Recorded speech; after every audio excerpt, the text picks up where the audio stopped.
What's up, everyone? It's Matt Rosick. This will be work in progress number 6 on the quarter scale Samurai Wolverine, and we're on to skin tones finally. So in the last video, we finished up the Samurai armor. The clothes are like 99.9% done. I still have to do the neckline around here, but I want to get the skin tones done first so I can mask this off and then do that. I could paint this and then try to mask this, but it's just easier to go the other way. And the neck is a quick paint job when I get to it. And the other part of the clothes I still have to do are the hand wraps, but I'm going to do the skin tones first and then hand paint that. So, excuse me, I've got a little bit of a cough. So we're going to work. First thing I'm going to do is I'm going to silly putty off the armor on the hands. So let's do that.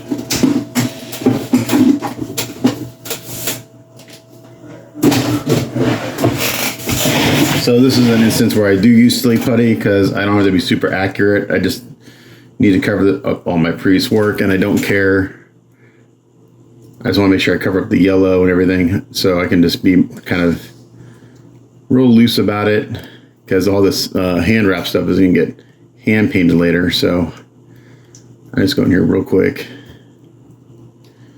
and do that. Make sure I don't get any of the silly putty on the skin.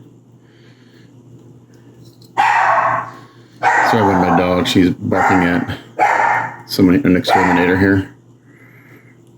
She's going crazy. Alright. So there's one, super quick. In my opinion, silly putty is perfect for when you don't have to be super accurate. When I have to be super accurate, I use tape. There's one. Maybe get some more. I don't have enough. So everyone, my client's digging this so far. Got a lot of positive reactions to the Samurai helmet I finished up yesterday. So it's looking really, really sharp so far. So today is Thursday. So a normal day for me in my paint studio is about 10 to 12 hours. That's a typical day. Some days are less, some days are more, but on a good day I get 10 hours in, 10 to 12 hours in. And if I get on, if I'm on a roll and I don't have anything else going on family wise, I'll just continue to paint. It also depends on, certain steps. I gotta let something dry before the next day. So today I've got some stuff going on, going out with some friends this evening, so I'll only paint till about 5 o'clock, which means I'll get in. So I always start around 7:38. So I'll get about 9 hours in today. So we'll see how far we get on skin tones. I think I can get the majority of the skin tones done. And when I do skin tones, I just kind of, it's like when I do anything else, I just kind of play around until I start getting something I like. And I go back and forth between pastels and oils and stuff. Like on the Spider-Man I just did, it was a combination of airbrush and pastels, and the skin tone looked really good. Some of my best skin tones. So I don't have a formula. I just kind of, I don't do anything the same ever. It's just everything is different. So I need to get these covered up, and then I'm going to get all the skin tone in a light primer. John already likes to do white primer, and I've done that before. And it does kind of help just kind of give a little more brightness to the skin. I tend to just use a Stylo-Res Basic Flesh Skin Tone Primer. And it's just a really light kind of, it's not white, it's basically like the color of the silly putty for the most part. So is that skin right there? I can't tell. Let's see, make sure I'm not covering up anything. Okay, that's part of the hand, that's part of the wrap. I just noticed on the wrist here that there may be some skin showing through. Okay, I see a little bit here. I just noticed that there's a little bit of skin right there, so I gotta make sure I don't cover that up. Make sure I didn't do it on this one. Okay, this one's fine. There's no skin that I can see. Yeah, that's all just wrap. Okay, so this other hand is slightly different. It's got some skin right here. So this part I do have to be a little more accurate with the silly putty because the armor goes right up to the skin. And anything that's not quite 100%, I'll just brush touch up later with a skin tone.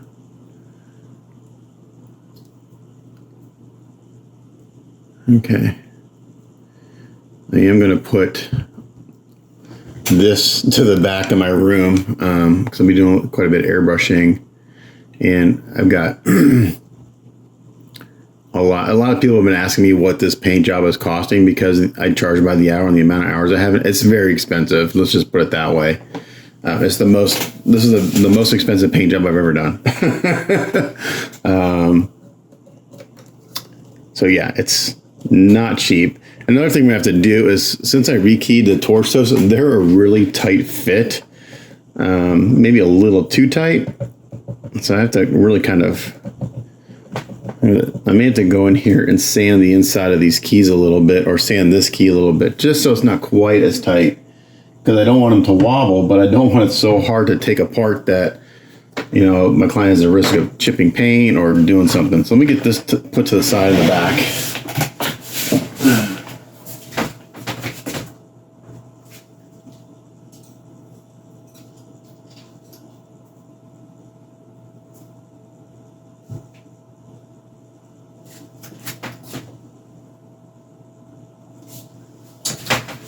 Okay. And I got to turn on my air booth.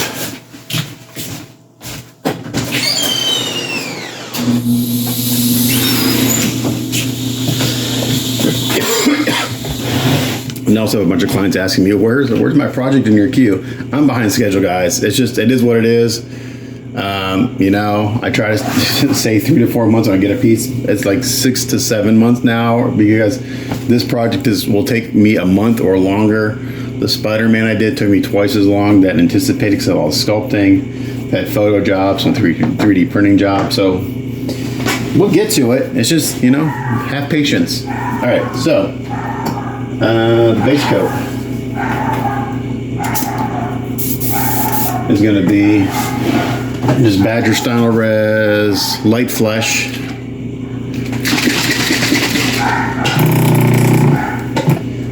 Give this a good shake. I haven't used it in a while. So we got 5 heads, the 3 hands, and the neck to do on the torso. So the 5 heads are going to take a while, just because there's 5 heads, and usually a head takes me a day to do. If someone hires me to do just a portrait paint, I charge a day's worth of work, 10 hours. Because that's typically what it takes me to do a head. If I'm doing 5 of the same relatively similar heads, I can cut that down a little bit because I kind of have an assembly line going on, but because there's a lot of detail in here, the hair takes a while, so that's, basically I have a minimum fee of $250 to do anything, because I take basically a day to do anything. So people ask me, well, how much does it cost to do this? And if it's really simple, it's a day. I'm charging you a day. So, and head paints are a minimum of a day. Sometimes they take longer depending on the complexity of it, but usually it's about a day. All right. So just get this in here.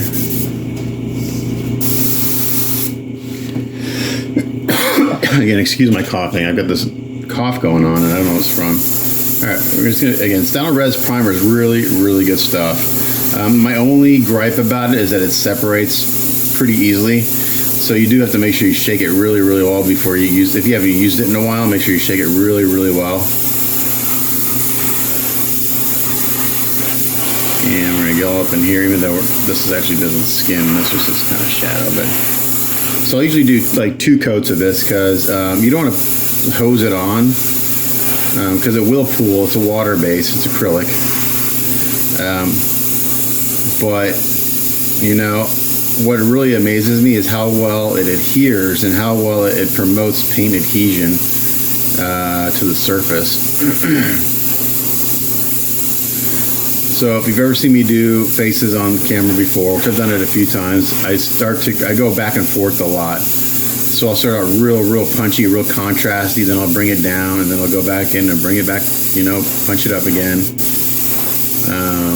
We'll do some washes on these, some purple, some red, washes on the skin. Just with some cheap acrylic paints, real watery, and they'll give it some fleshy look. All All right, so there's one head. I'm gonna go get something real quick.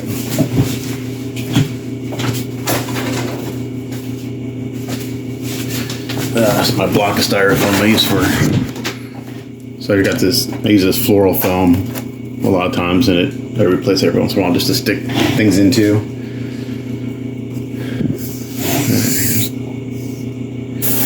Again, this is just the first coat. We'll put 2 coats on. We'll let it dry for about 10 minutes. Well, by the time I'm done base coating everything else, I can start on the second coat of the first head. Now this Badger's airbrush is starting to spit a little bit.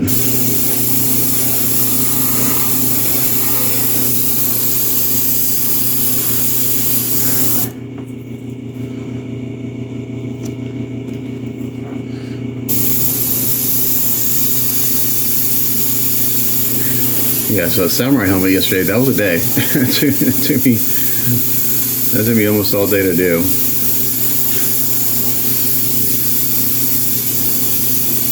I'm looking forward to getting some skin tones on this guy.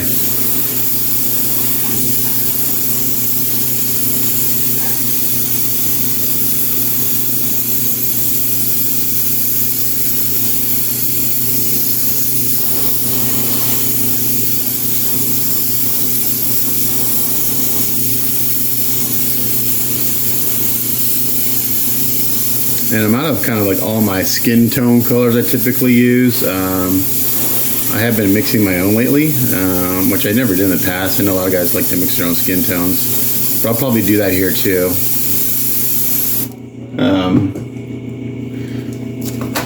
I'm the kind of guy that if I can find it in a jar or a bottle or get something close in a jar, I like to use it because I know I can buy it again and it's very repeatable.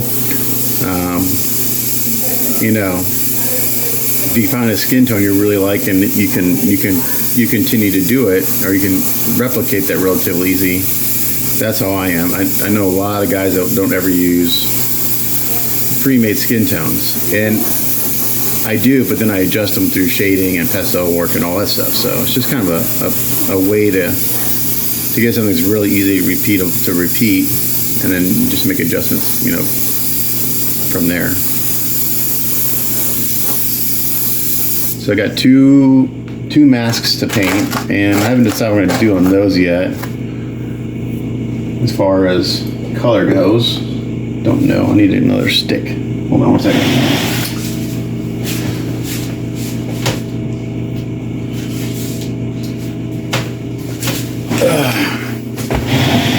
So I've got about 2,000 of these food skewers from my Gundam days.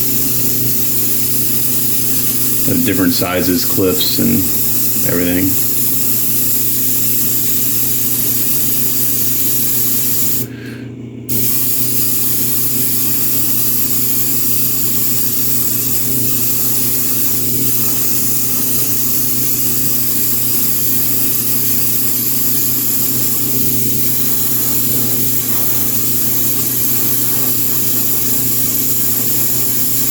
All right, we're going to just do all this. I'll probably end up again, it all depends how this can pack back in, because the packing on this was decent. I've got to make a new shipper box because the shipper box for this kit is destroyed. It's just how it is. It came beat up. The art box is fine. The packaging is pretty good. I think it could have been designed a little bit better, specifically for packing the tree. Because they didn't consider what the tree would be like after it was all assembled with all the flowers and everything. So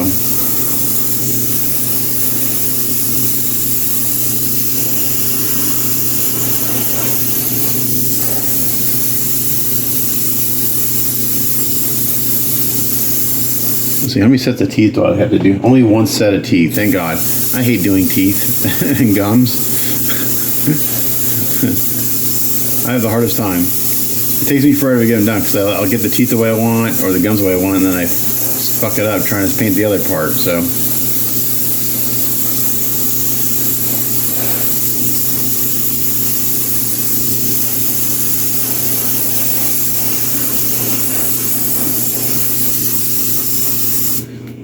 right, the heads. I got the fingers. Remember, there's a little bit of skin right here. I don't want to miss that.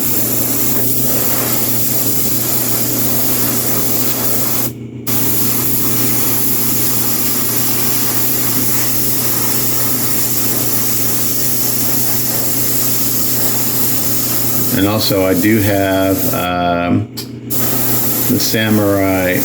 Again, I don't know what the terms are, but the handles and the hilts are to mold and cast. A friend of mine sent me the pieces from his kit to borrow to do that. So I got to learn how to do that. Actually, I think a buddy of mine tried to call me last night and I didn't pick up.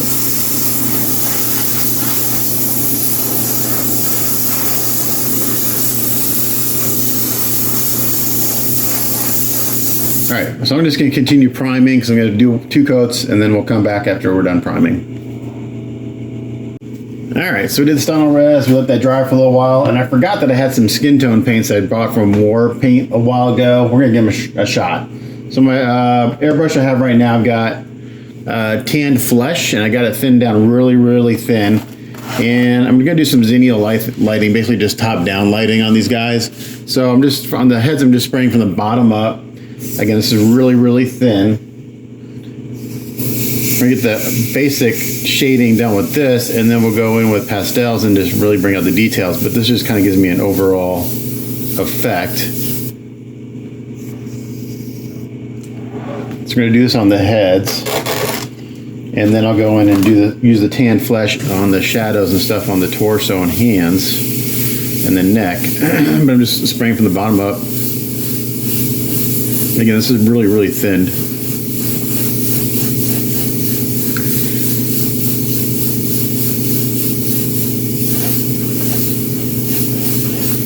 And then I tilt the head, maybe like about 45.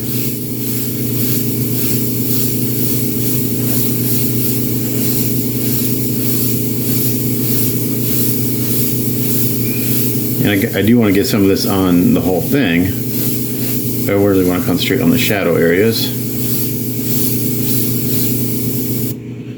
So it's looking pretty good. And then what we'll do is and this paint dries down quite a bit. It goes on pretty light and then dries down quite a bit. And do the same thing on the mastheads.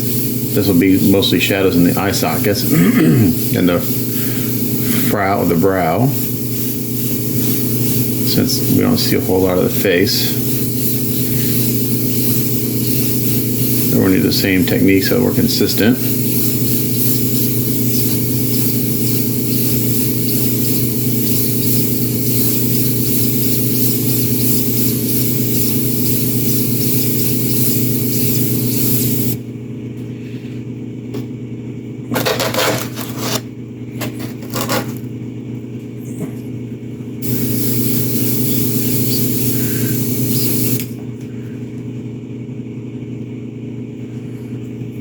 I'm backed off quite a bit, probably about, I don't know, well, I say quite a bit, but I'm backed off about 6 to 8 inches. Just letting this fan on. And I am using the War Paints airbrush thinner, flow improver, same stuff I used in my wet palette. I was doing all the hand brushing. So use that to thin this, and I thinned it quite a bit. I don't know what the ratio is. I just kept adding thinner until I got to the consistency I wanted.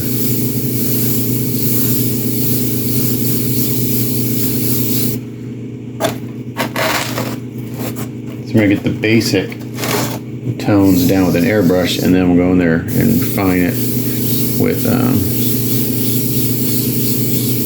pastels and some washes.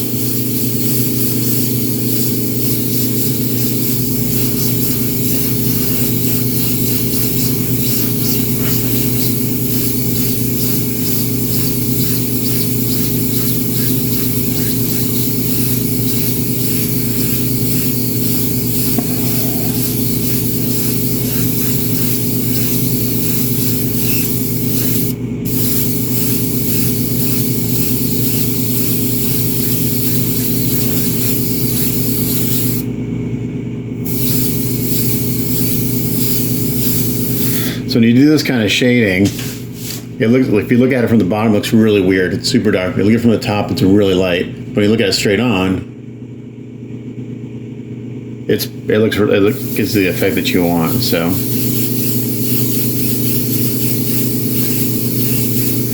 we're gonna do this, and then we're gonna go top down with the highlight, and then we'll blend it in with a base tone or a medium tone.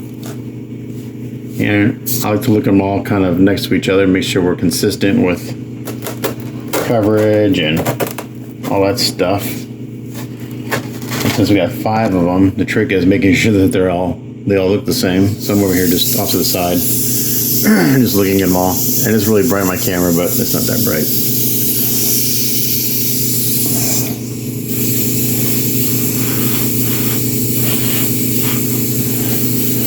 So first, for a while, it's going to look really, really weird. So what I do is I first go straight top down, or bottom up, and then I tilt the head a little bit, and then fan a little bit more. And that gets a little bit kind of everywhere. But this gets me, it's also kind of shows me the sculpt a little bit better too. Sometimes it's hard to see all the details, and the paint will catch all the ridges and details that you may not see, and that'll give me kind of a roadmap for the pastels. Okay, for like the hands, since I got this thinned down pretty good, I can come in here, excuse me, and I can slowly build up the shadows.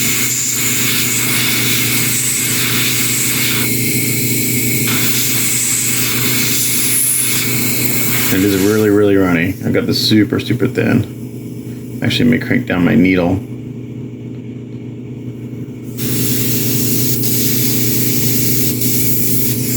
So I got my needle locked down now. Oop, too much though. If I get too much on, I just go with a Q-tip and dab it off.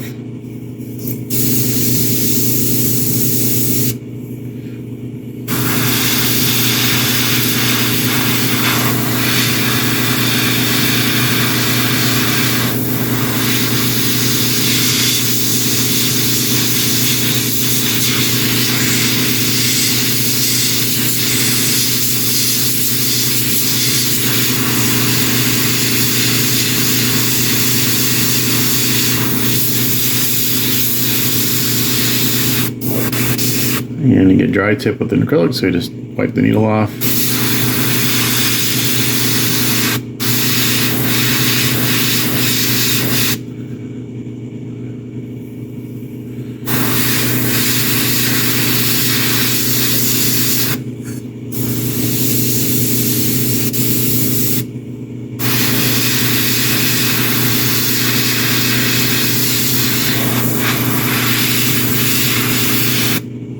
Oops, I'm not even on camera, sorry.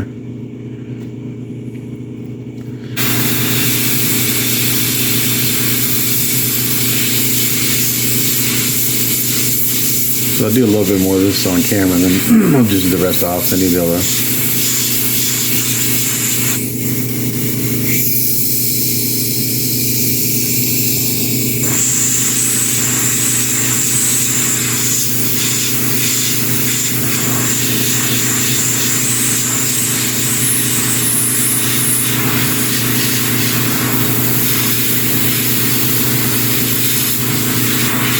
Around the hand wrap's pretty heavy.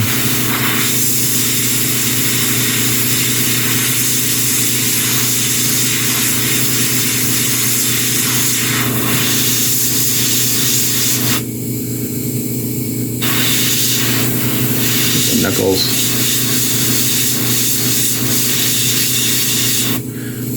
I wish I had a really good set of lacquer skin tones, because I can really thin those down. I just have a hard time getting it acrylic to spray the way I want it to spray. And it's because of dry tipping, it's really annoying.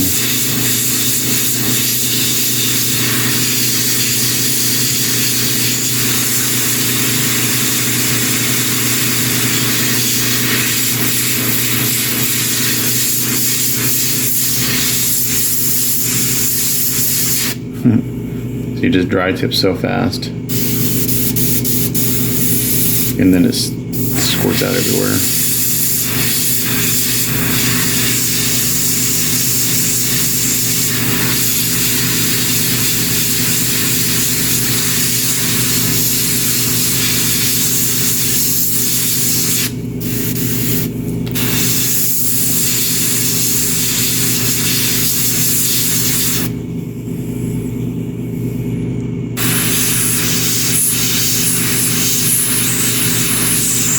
That's looking pretty good.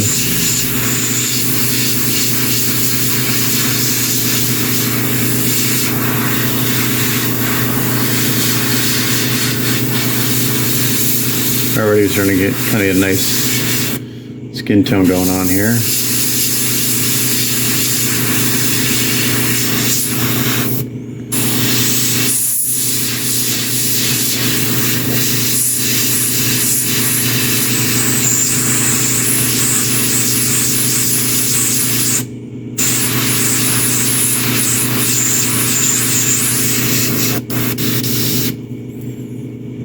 And we're just dry tipping. It's really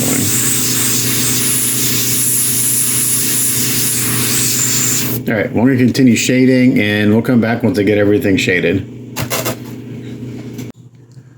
Okay, so I got all the shading done and everything, and I went ahead and sealed everything too. So like, here's the torso. Zoom out just a little bit. So we're looking kind of punchy right now, which is fine. And got all the heads and the hands done.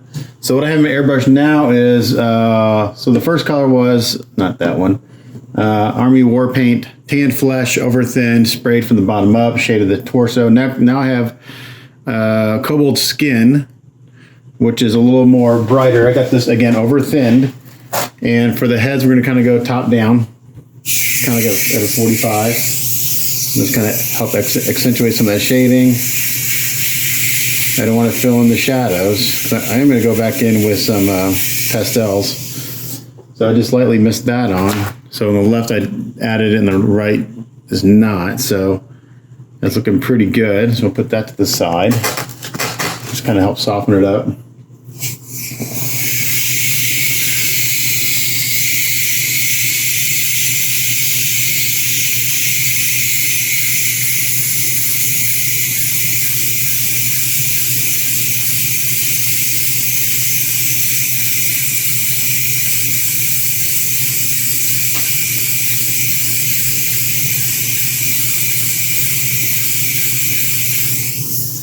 And that's looking pretty good. And then I got to do another overall color, a medium tone called Barbarian Flesh. And then from there, I think I'll have the basic skin tones, the basic color down. And then we're going to do, I'm going to go with some pastels and bring out the shading a little, bring out some of the more minute details.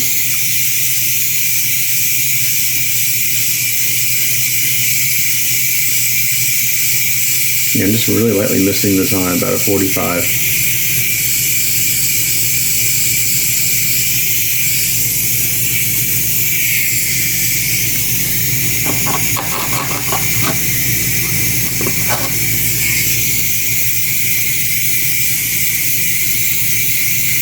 Don't need a whole lot here.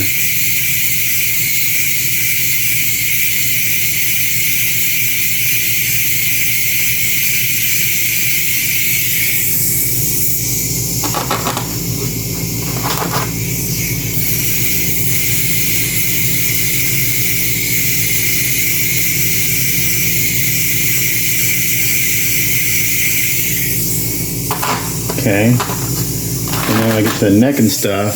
I'm going to go here and actually kind of hit the high spots a little bit.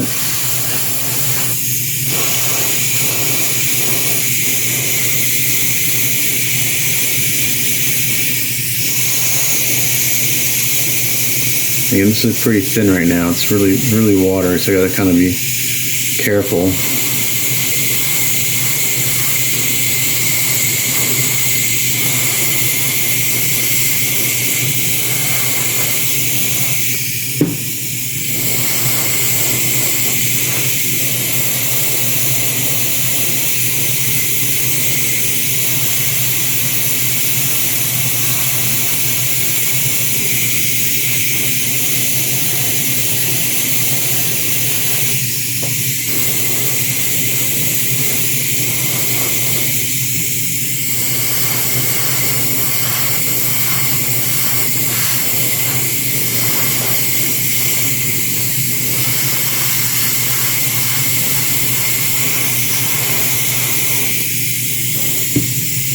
That's looking pretty good. It was looking pretty washed out in my camera, but that's just how it is.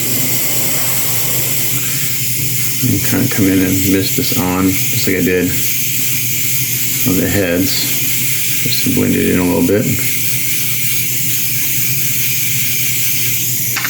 Just check, make sure we're looking pretty good. Okay, with the hands, we're going to do the same thing. We're just going to kind of come in and like hit the tops of the knuckles.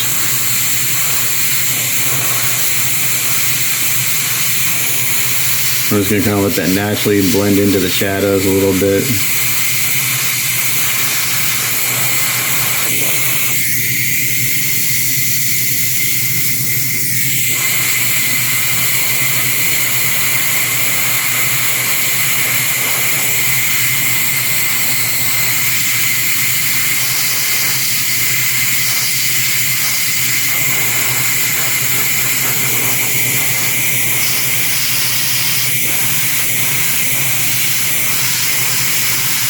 And then the real magic happens when we go in and do some washes on this with some purples and reds. That's where we get the really, that's how I get the really nice fleshy look. Everyone calls it the Sideshow Technique. It's just kind of, but it works. I'm gonna back off and just blend that in a little bit.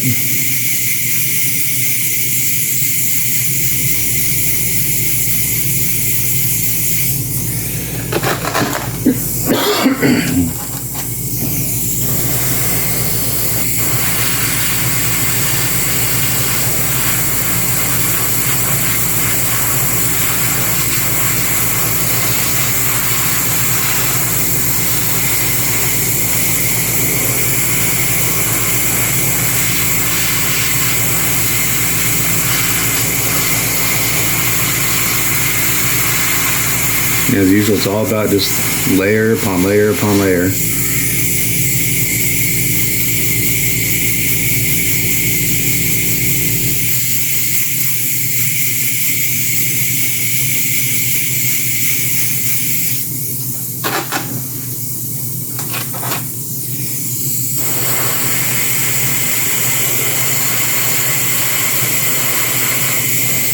This part goes relatively quick.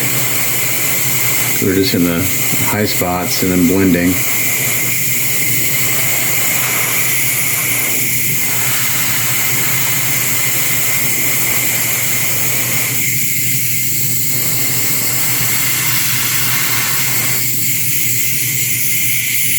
And with this as thin as it is, it's not going to kill the shadow work we did.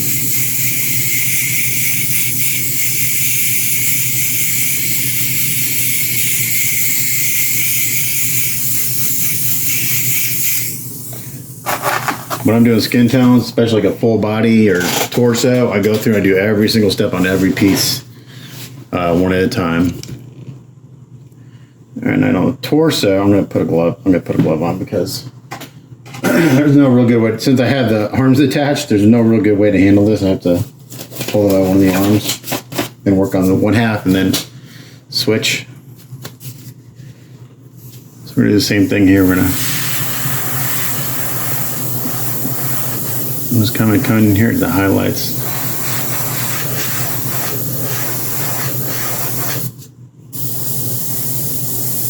Chest in particular.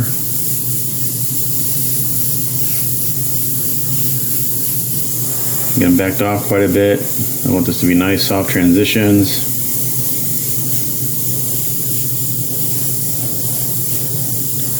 This color is actually really good balance between the base coat, the base primer color, and the tanned flesh, so it blends really well.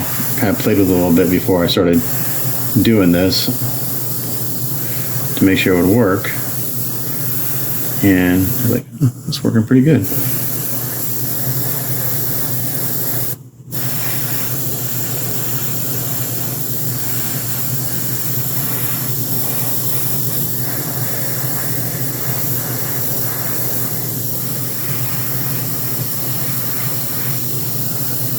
So you may not see what's happening in camera, but because it's pretty subtle.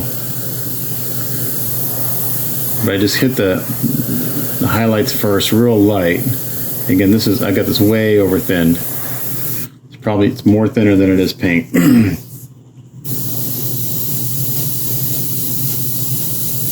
So I can't put it on real heavy. So I'll pull and run.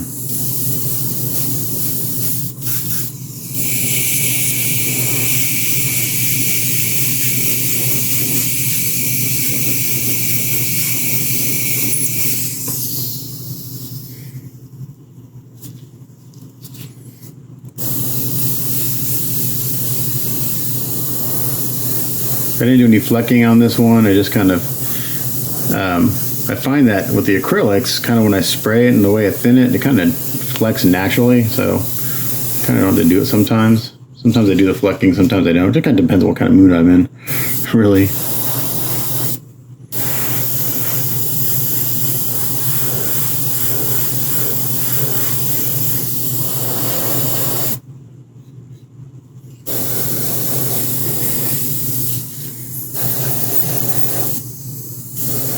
A lot of great detail sculpted in this, as usual, from Franco.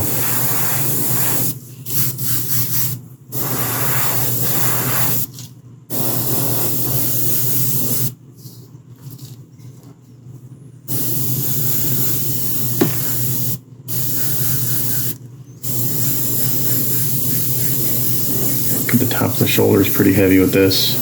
I say heavy, I mean lightly building it up. This is starting to blend in real nice.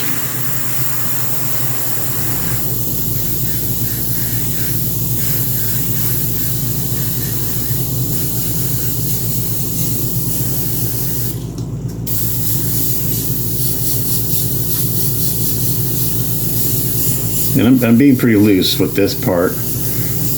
It took a while to do the shadows because I'm real accurate. I go slow. And I'm real precise on where I place the shadows. And when I start doing the highlighting like this, I'm a little looser. Just kind of let the paint blend in. And just kind of let it fall into the shadows a little bit. You know, you don't want lines. So, a little looser. Depending on this, because I don't know, we'll see. We'll see when they do pastel work. Probably will. The hands, I'm just gonna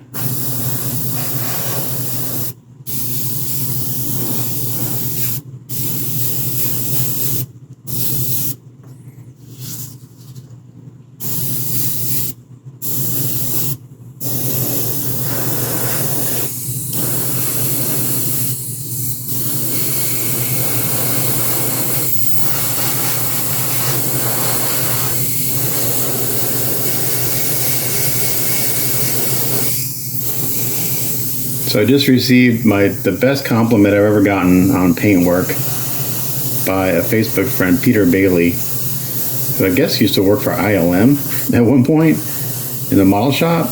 And he basically said, I'm going to toot my own horn here for a second because it's actually kind of very self-gratifying. He'd mentioned that he was in the model shop. He wasn't a painter, but he saw the paintwork they did, and that the work on this piece is as good as those guys. And I'm like, man, that's really nice, because when I was a kid, I had when I was a kid, I wanted to build spaceships for ILM. That's kind of like how I got into model building. Like, ooh, that's so cool. I saw Star Wars, like, oh man, that'd be so fun. And as a kid, I always built scale models, but never seriously, and I was never good at it. I'd build them and then blow them up, or set them on fire or whatever. It wasn't until I don't know, about 14 years ago that I kind of picked it up again and kind of got serious about it. Okay, now we're just kind of come in here and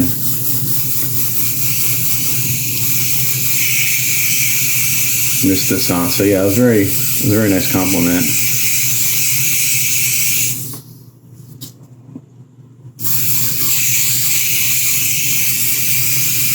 Yeah, he's a little punchy still. I'm just going to build this up until it blends in a little bit.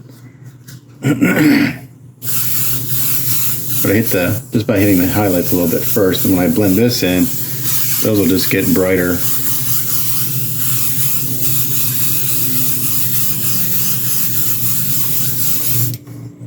So that back is looking really good.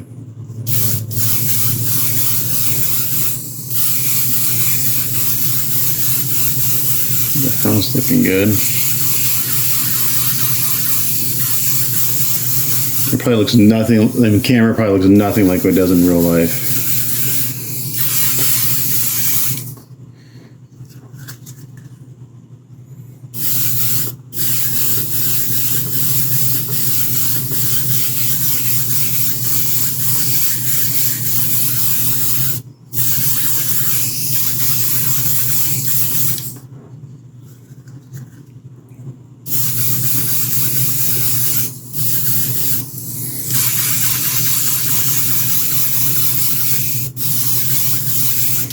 Let's compare these hands to the other hands, make sure we're looking consistent. The other hands don't matter much because those go on the samurai body. So they don't really matter if they match this body.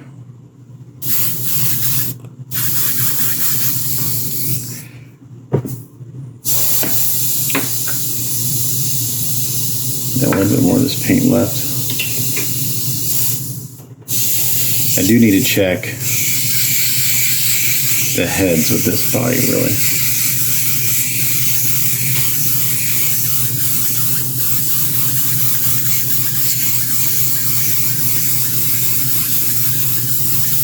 Let me mix up a little more of this color, kind of like what's going on here at the torso.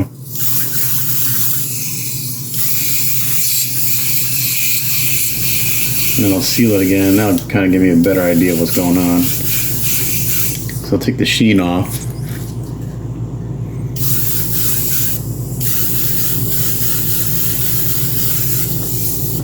Okay. That's looking pretty good. Let's see what this looks like with a head on it.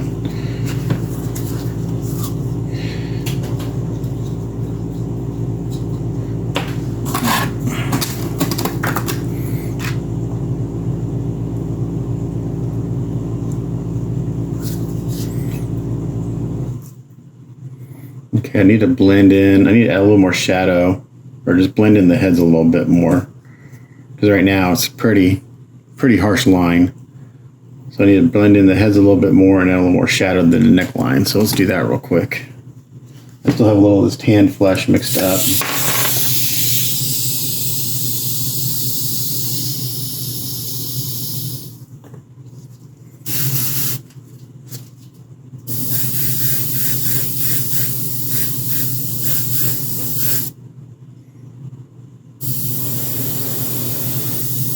This is pretty watery too, so I gotta be careful.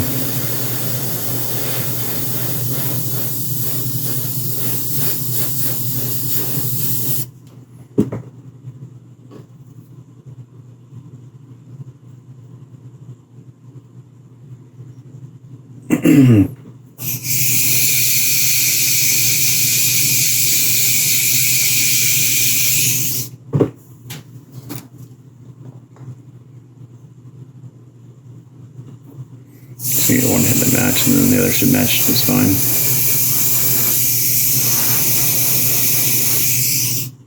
Okay. Now I need to mix up a little more of this other color out.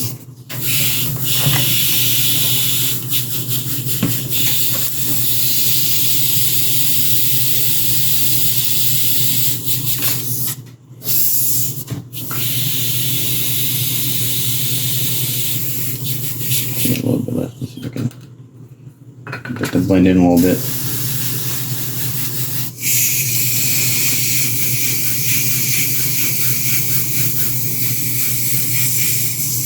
There we go.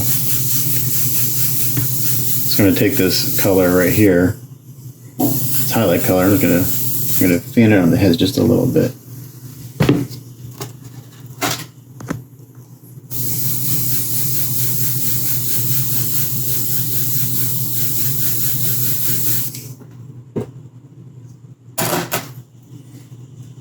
That one matches pretty good. Let's see how this one matches.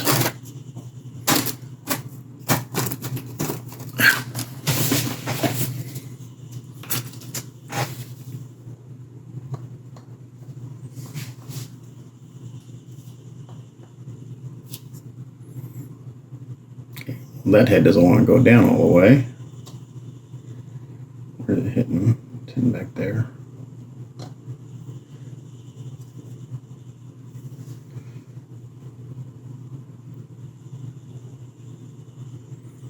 Okay, it's matching pretty good. So this head hits a little bit. I'll have to be careful with that.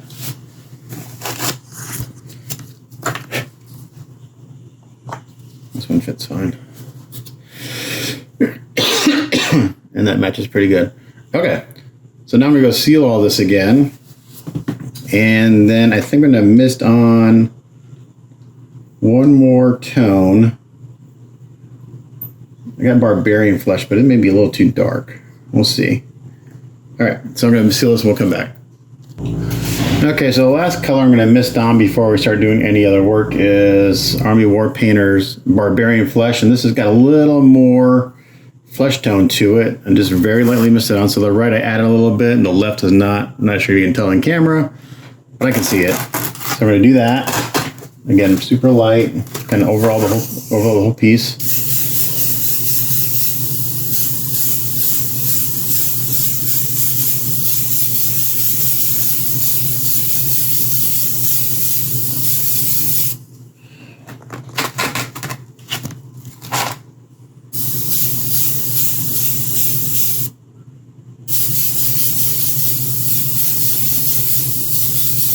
And doing it more flat on to kind of blend into everything.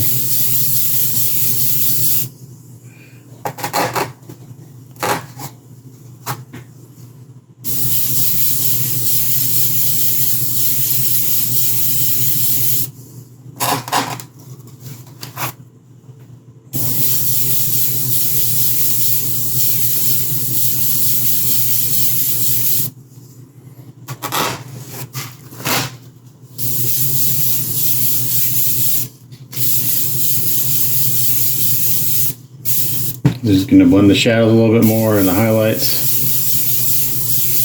Add a little more pinkish tone. It's pretty subtle.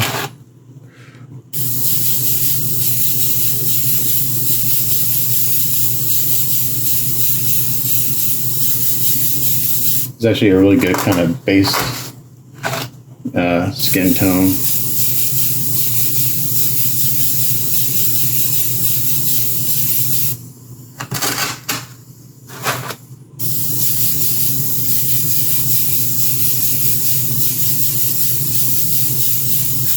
Now I got a couple spots on the torso from when I put one of the heads on that scratch paint. I actually had to carve the hair out on one of the heads. So I'm going to go ahead and finish this all up, and I'll brush touch those areas at the very end.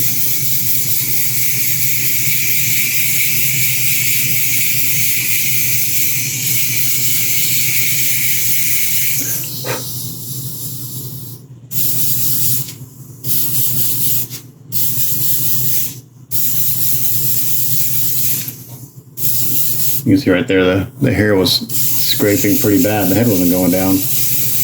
I didn't notice that until just now. So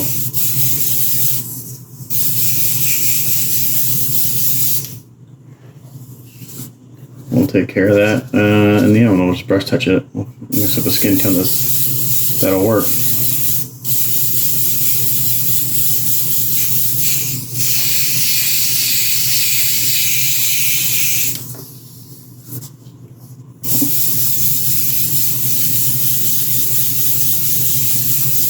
There's always touch-ups to do.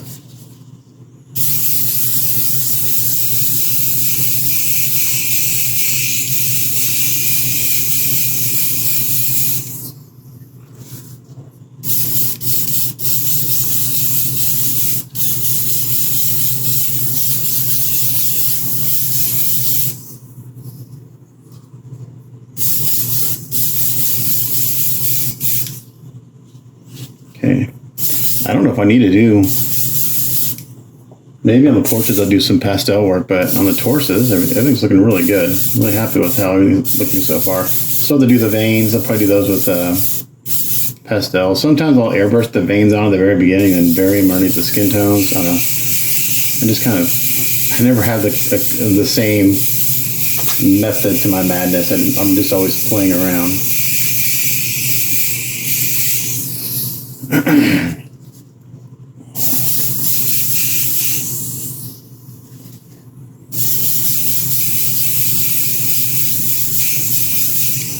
I'm really liking the front of the torso. I'm really liking the back. Is looking really good.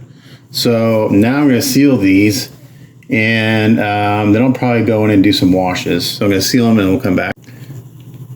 Okay, well I sealed everything, and I decided I'm going to do some pastel work on these just to bring out some more of the finer details. So I've got pan pastels. This is burnt sienna, and everyone asked me about pan pastels. These were, I was turned on to these by Anya Shantanina. I always say her name wrong, but Anya, one of the best painters out there. So I used to use the cheap chalk pastels, but these are worth it every time. Get them on Amazon. Just type in pan pastels. I have a local art store that carries the whole line, so that's where I get them from. This one has been used quite a bit. Actually, this one cake will last me like forever. I don't think I'll ever run out. So even though I got the basic skin tones done, I'm going to just bring out some of the shadows again, and then I'll mist on probably the Barbarian Flesh one more time to blend this in. So I just go in and I add a little bit to the shadow area, and then I take a chisel brush, I blow off the excess, and then I just tap. And depending on how this blends, we'll see if I miss on any more base coat. I just want to bring out some of these, like I want to bring out the hairline a little bit. I put it on, I tap, and I blend.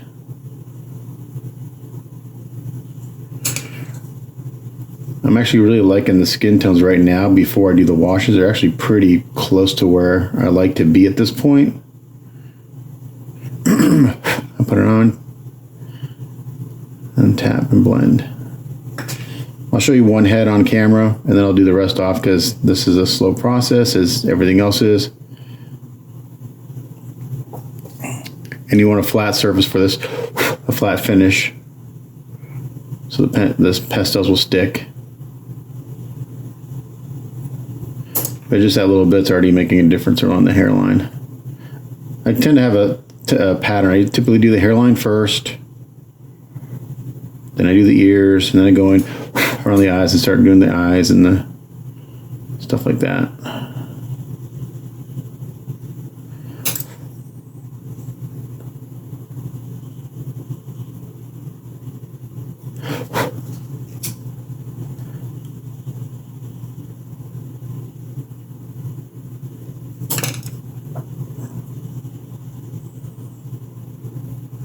There have been times when I've done all my shading with pastels, oils, kind of bounce back and forth. I don't know why. It kind of, again, depends on what my mood is. I don't have like a consistent way of doing it. This is what I did on Spider-Man. I just used different colors. The last project I did, the Venom Spidey that I converted, and the skin tones look really, really, probably some of my favorite I've ever done. I just use slightly different colors for the airbrush colors.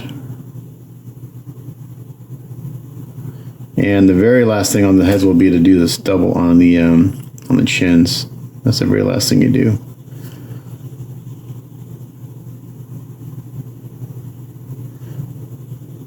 Or just that little bit just kind of helps outline the head, the face a little more. It's really, again, it's really punchy in camera. Man, it's super contrasty.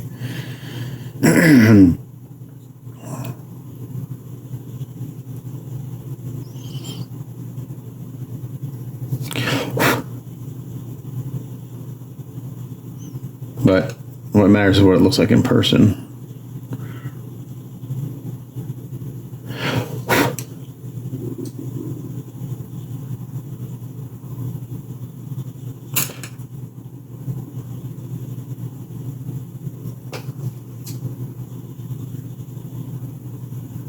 So I'll just bring this out a little bit into the temple here where it's indented.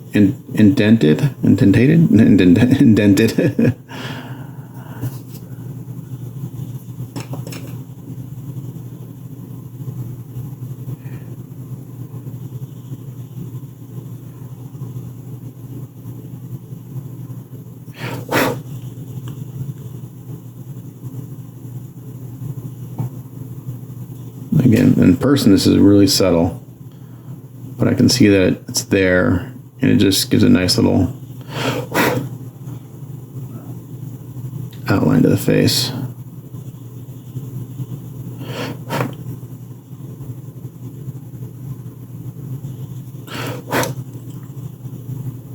And it's not covering up the shadow work we did before, it's just adding to it.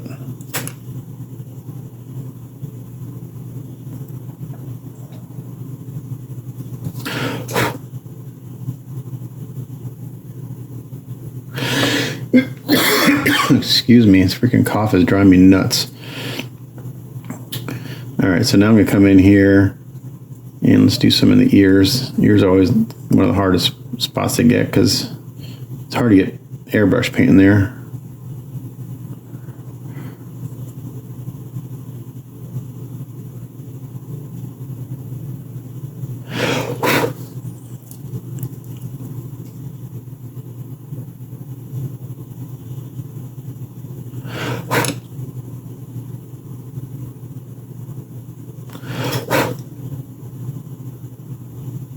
Really just the inside of the ears.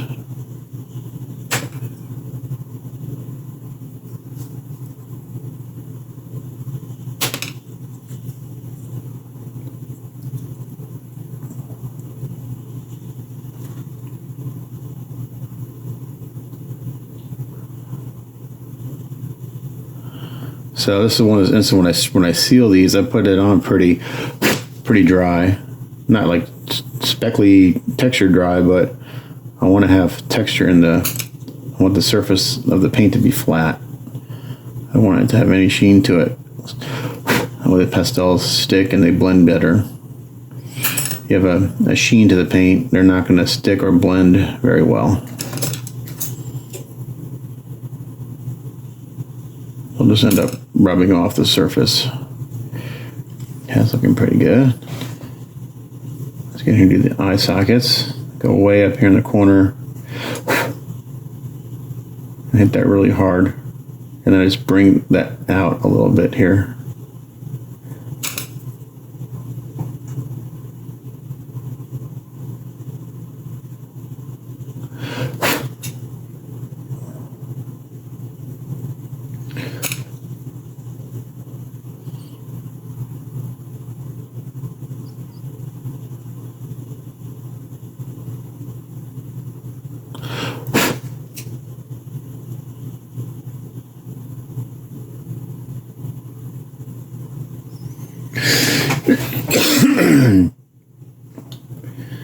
I'm going to bring this shape down a little bit.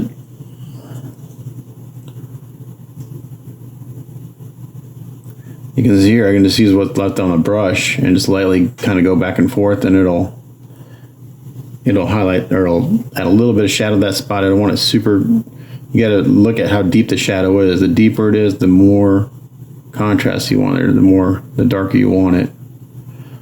It's like these noses have some pretty deep crevices, and then I just take that pastel with this little brush and just drag it down. And that highlights. So look at this side. Let's see if I can adjust my exposure. This side compared to that side, just by doing that little bit.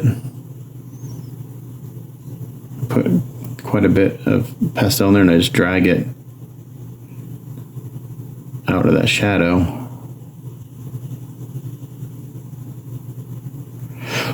Just like that. And I can use the chisel brush to kind of go in there and soften it up.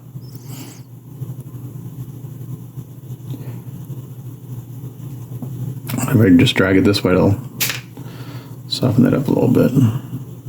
So what's missing in these so far, that kind of little bit of bluish, fleshy look, and that's what I do. That's what I use the washes for. It's very subtle. But this head's almost done as far as this step goes. I'm just going in there and bringing out some of bring out these wrinkles a little bit.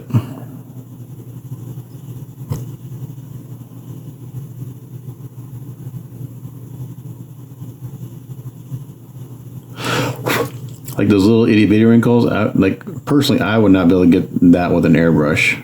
I would end up destroying. I would just get paint flying everywhere, trying to get paint in there. So it's just easier with some pastels and a brush.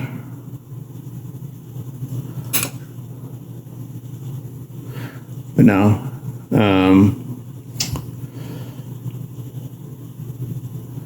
just go in here and hit this little creases on the nose. Again, just use a little chisel brush or a flat brush to blend it.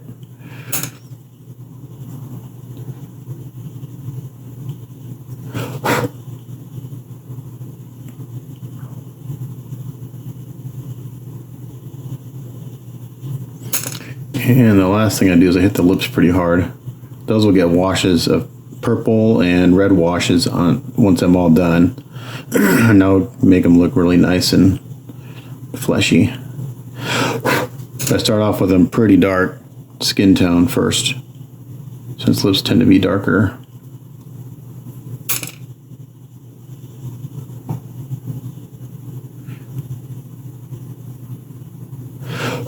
Alright, so that take about 10 minutes. So let's look at the other face.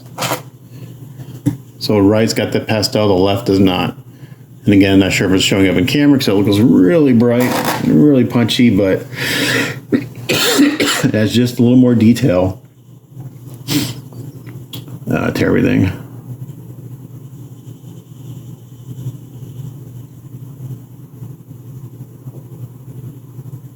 And then when I get to the skin tones where I think I'm happy with it, that's when I put the hair in, because that'll really tell me if it's where it needs to be. And then I can always adjust it with washes after I get the hair in.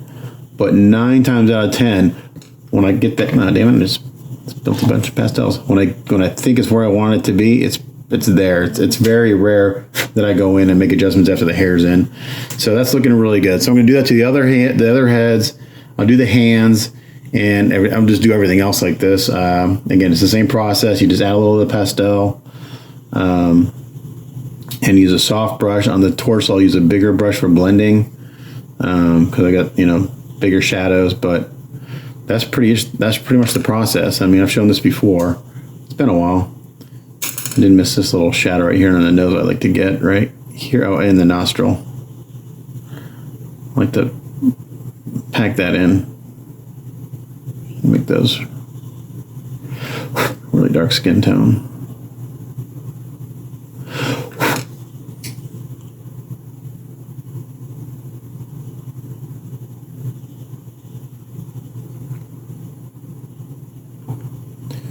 One thing I haven't done in a long time, which I used to do, is I used to go in on the highlights with pastels, but I stopped doing that. It was taking a very long time to get the effect I wanted, so that's why I kind of switched back to trying to do with airbrushing. And the last few portraits, I've done a lot of airbrushing on. In the past, I did very little airbrushing. It'd be basically a base skin tone and then pastel work or oils, but I'm trying to do a little more airbrush working because it does go a little bit quicker once you kind of get the technique down. And the hard part is getting the paint then just right. For me, that's the hardest part, is getting the paint then just right so it goes to the airbrush and it's not too watery where it just spits everywhere. All right.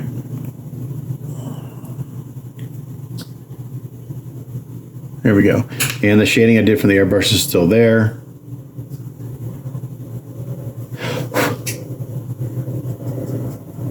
And I don't think I need to spray on another layer of base skin tone. Sometimes I'll do that when I do the pastels, but this isn't really super punchy. It's like right where it needs to be. So I don't think I need another layer of skin. I would kill the work I just did. So it's like perfect right where it is. I'm going to bring out the cheeks a little bit more. You can really accentuate the sculpt by how heavy-handed you are with your shading. All right, I think that looks right spot on. All right, we do the rest of the statue, we'll seal it, and we'll come back. Okay, so after about an hour, we got all the heads done, and they're looking really sharp. Now I'm gonna move on to the hands and the necks. The neck. There's only one neck. Okay, so it's Friday, and I got between yesterday and this morning I got sick. So I felt like I was gonna die last night. I feel a little bit better this morning after some sleep, but we continue working because we got still a ways to go on this piece. So I got the basic skin tones done yesterday, and they actually look really good. So a lot of times I'll sleep on something and come back and look at it the next day, and then I know I'm good. So because you look at something for a while, it's like, is this actually looking the way I want it to look? And this is looking good. So, and I sent some photos to my client, and he's digging it. So it's hard to judge really on my cell phone, the skin tone. So, but I think we're in a good spot. Here's the torso. Soften things up a little bit. That's looking good. And then, so this is after the pastel work and then sealing everything. So now I'm going to do a couple washes. My friend Anya suggested using some Liquitex paint, but it's too early to go get it because the store's not open. So I'm going to stick with just my craft paint. So the first one I'm going to do is I'm going to do a red wash. This is just Anita's True Red. And I just mix it in my cup. It's going to be mostly water. But I gotta make it enough to do the torso and everything. That, and then lots of water. You want this to go on very, very light. Another thing I don't like about these craft paints is it's hard to mix them sometimes. They don't want to mix up very well. So I use my little paint stirrer. I don't want any clumps. This will probably weigh more than I need, but this is a cheap paint, like $1 a bottle, so.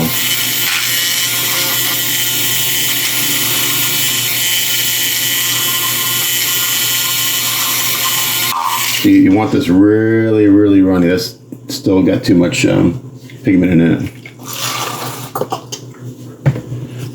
So you rather lay it on in a few steps rather than like one big step. Yeah, that's way more than I need, but it's okay. Okay, so now I got this super runny water. You can see it's very thin. That's actually probably still too. Yeah, I'm actually gonna separate this out and get this a little more runny because that's still too pigmented.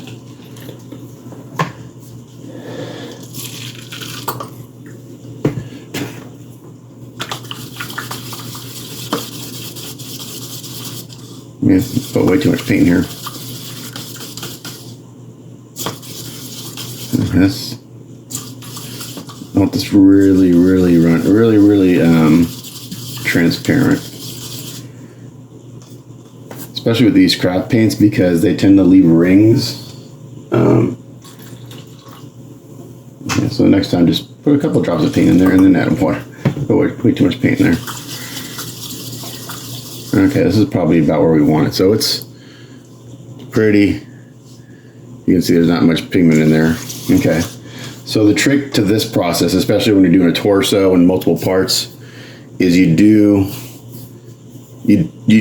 all the parts at one time. So not one time. So like I'm not gonna do this like 3 times on the heads and then 3 times on the torso. I'm gonna do once on everything, take a look at it, probably do it again, take a look at it. So because you want to stay consistent. So that's the hard part about doing stuff like this is making sure everything matches. So I've got some just makeup brushes here. Or sponges. Again, a lot of people call this the Sideshow Technique. They posted a video a couple of years ago, them like painting a Superman head and stuff and using this technique. The thing I don't do that they do is they go in with, they'll do this and they'll spritz it with alcohol. But every time I've done that, it's actually eating the paint off, so I don't do that. It like melts the paint and then it goes away. So we're gonna start off with a head.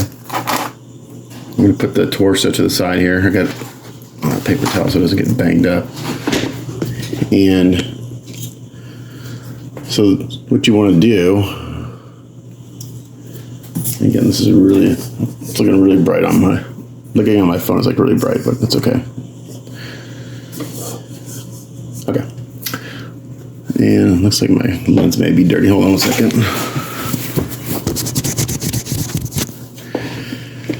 Okay. Not the most, again, highest production value, but you know, whatever. Okay, so get your sponge, get your wash and a brush, and just kind of put it on. So I put it on, and you want to do this quick, especially with these paints because they dry fast. And then you start sponging it off. And we're just tinting the surface.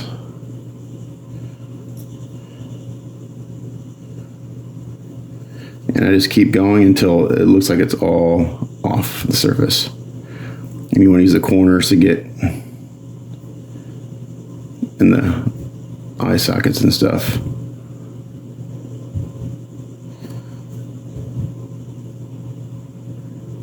So once it looks like I have it all off, I put this one to the side.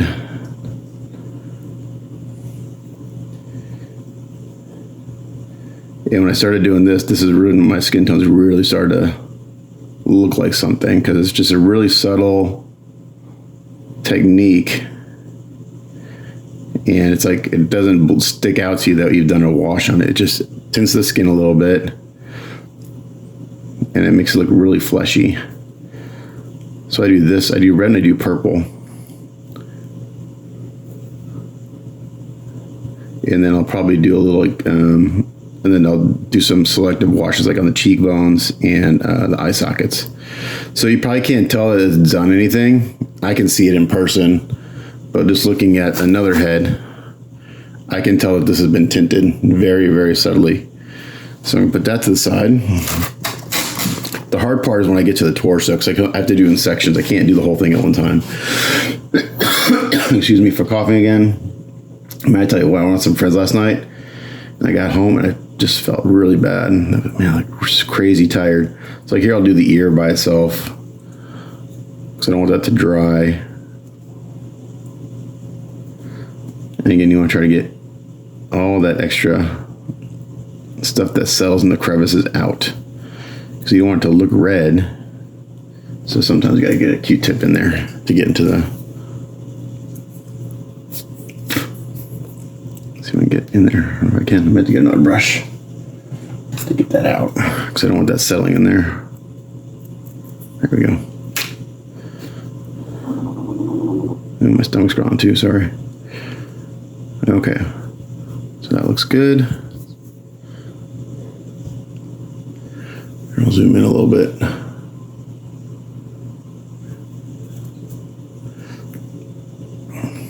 Again, I put it on. I want to get it on here pretty as quickly as possible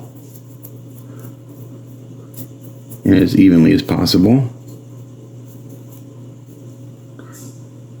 And you can see I'm not completely flooding it. I'm not like just dousing it in this. Okay, just like that. And then we start blotting it off. It's on there just enough, long enough to tint it. And you can see these sponges have been used quite a bit over the past few years, so. But these little makeup sponges are the best for doing this, because they got the little corners you can get in all the crevices and stuff.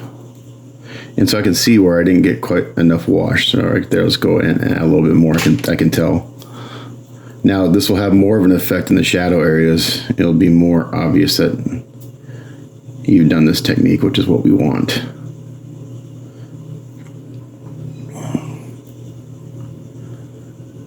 But yeah, that's already looking. This just kind of melds everything together.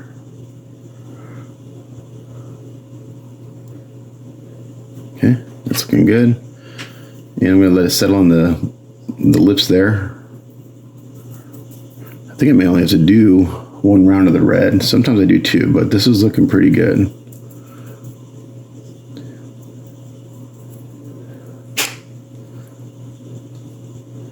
It also depends on how watery I have this. I've got this pretty watery, but I think my skin tones are pretty close to where they should be initially, and this is just kind of solidifying that. I'm going to do this ear one more time because this could use a little more pink to it. So normally I would not do that twice, but I can tell just by looking at the rest of it that it could use a little more pink. Normally I would wait to do it again, but okay. That's looking good.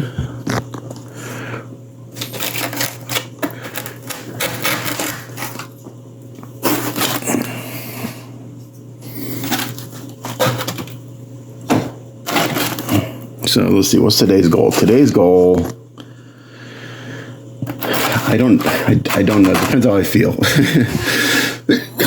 If I get the skin tones done today, then the figure might be done. Now I gotta do the masks and stuff. So we'll see. Man, if I can get the skin tones done today, it'd be great. We'll see. It's Friday. We have nothing going on. I can put in a long day. Again, just kind of depends if I'm feeling up to it. Okay, just put this on. Don't be neat about it. And then just go in there and start dabbing it off.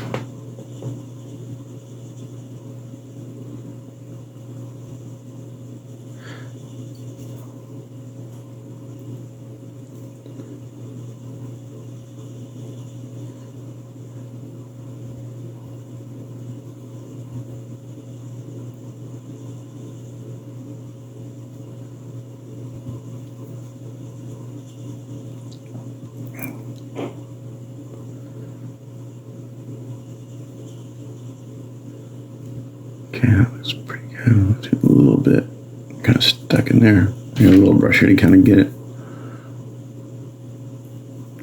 You don't want bits of red or whatever the color wash is like stuck in places. You want to make sure it's all been blended. So you can see here, so back here to where there's no wash, and up here you can see, so it's got a little tint to it. Tints it just a little bit.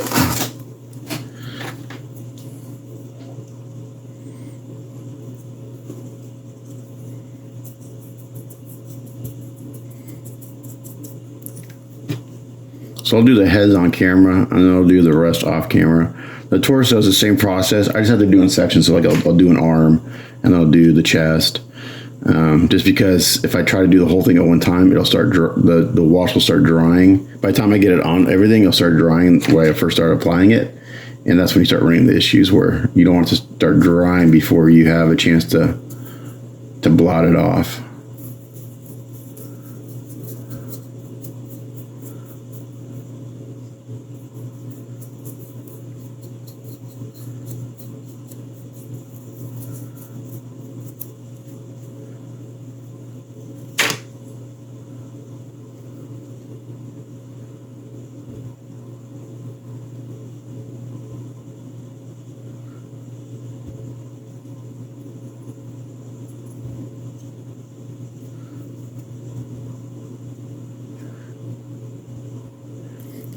I always wondered if the guys that paint for Sideshow full time, like they work at Sideshow in their studio full time, if they have access to any products that they want. They're like, hey, I really like this brand of paint.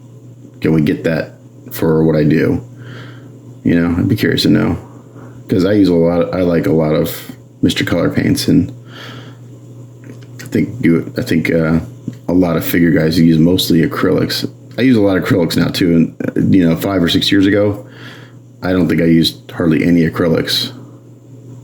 Man, that makes a huge difference on that face. Oof, looks good. It's like it really just kind of brings it to life. I'm just gonna do one round of red. I'm afraid if I do 2 rounds, they're gonna get too sunburned looking, and I don't want that. But we'll do a round of very, very light purple. Once I get this done, we'll seal it. And then I'll do a round of purple, because you don't want to do it right on top of this, because then what you'll do is you'll reactivate this layer, and you don't want to do that. You want to protect it. At least that's the way I do it. Okay, it's looking good. Yeah, I can tell a big difference here in person between these guys are a little on the brown side, and a little more fleshy look to them. So.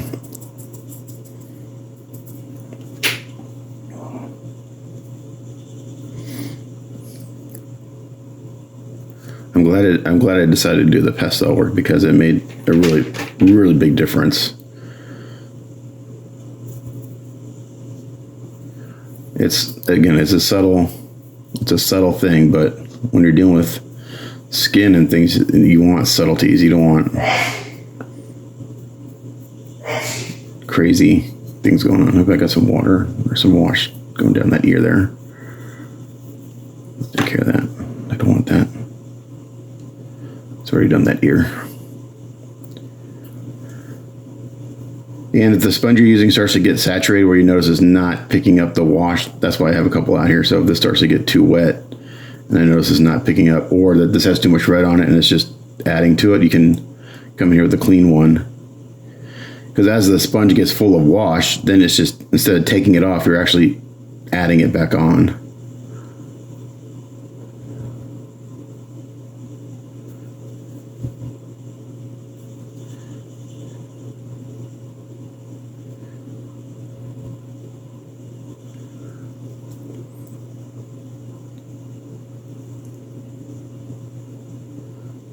Yeah, that's looking really good.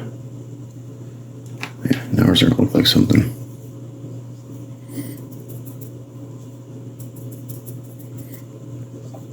I'm gonna do the heads and hands. See this? You can see this isn't taking too long. We're what, 15 minutes in, and pretty much have this done. Almost dipped my sponge in the water. Don't want to do that. So I'm almost to the point now. I'm going to do a purple wash, and then I'll be to the point where I'm going to put the hair in, because I'm to the point where I'm like, okay, this is looking really good. And once you get the hair in and get a darker thing around the skin tones, it'll really tell you if you're where you need to be. And then if I need to make adjustments, I can do more washes on them. But like I said, it's rare that once I get the hair in that I do any more adjustments. I typically, I've gotten to the point where I've done this enough times now with skin tones, like, okay, that looks good. I know it's going to look good with the hair. So, you know, a couple of years ago, I used to dread doing skin tones. Now I actually kind of enjoy it. I've kind of got I don't do the same thing every time, but I kind of have a series of steps that I go through. And it's taken me, how long have I been doing figures? How long have I been doing this now? Like big stuff, 3 years, 4 years? It's taken me about 4 years to get comfortable with skin tones. And I'm still not there are guys way better at it than I am. I'm definitely not the best at skin tones. There are guys that have been doing this a lot longer, and they just have it down. But I'm more comfortable with it. But there's definitely guys out there that, so I don't know if you can see the difference between this hand on the right that's got the wash and this one doesn't. Yeah, it's showing up. Excuse me. And I definitely don't want to flood these hands with the wash, because I don't want to get under the silly putty and get on my yellow armor that I spent 2 weeks doing.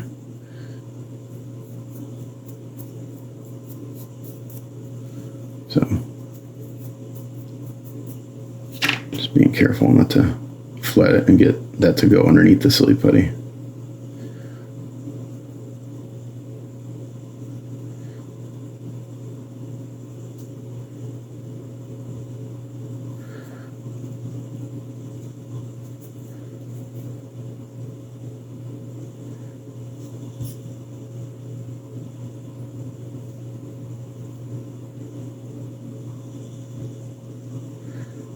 Okay. That's looking really good. Yeah, I'm just going to do 1 round of red. I don't need 2 rounds. 2 would be way too much. I'll just keep going. I thought I'd do the rest of this off camera, but it's going pretty quick. And I can see exactly what I'm doing.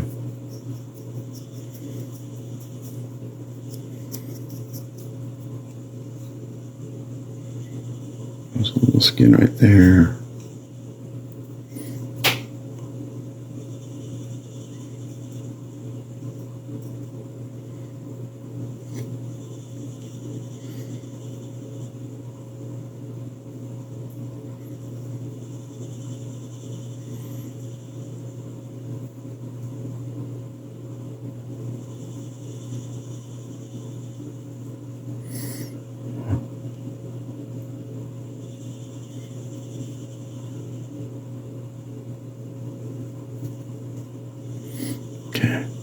really good. Okay, there's that.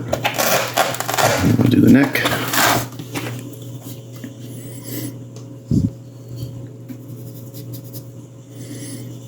Once I get the neck done, I can finish up this collar piece. That should be relatively quick to do.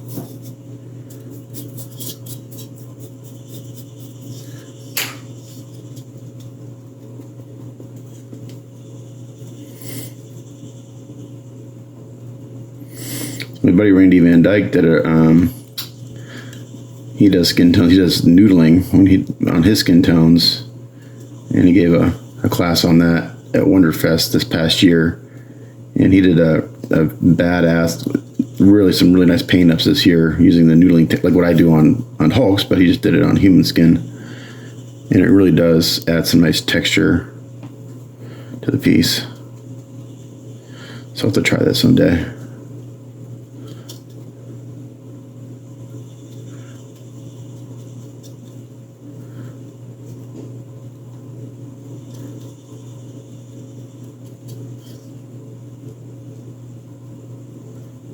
Okay, that's looking good. Yeah, looking nice and fleshy. All right, now the torso. This part's gonna be fun. Okay, I'm gonna put a rubber glove on because I don't want to get fingerprints on this if I get wash on my hand. I'm gonna start with an arm. Excuse me. So, and I still have to do the veins and the nipples, so I'm going to do that at the end. Sometimes, like I said, I'll do the veins first and then bury them. Last time I did that, so one of my things that I don't like, and this is my personal preference, is when the veins are too bright. I mean, I've seen things where they look like green highways on the arms. If you look at your arms, even muscle builders, if you look them up, the veins are not that bright. They're super, super subtle to the point where you almost shouldn't be able to see them. I see guys, and I just don't like it, man. It's like it's way too, they're too vibrant. It doesn't make sense. And this guy's got a lot of hair to do. So he's got hair on the arms and the chest. So we'll do that with some dry brushing. But we're going to start with one arm here. And just work our way up. Like I said, I have to do a little bit of time because I can't do the whole thing.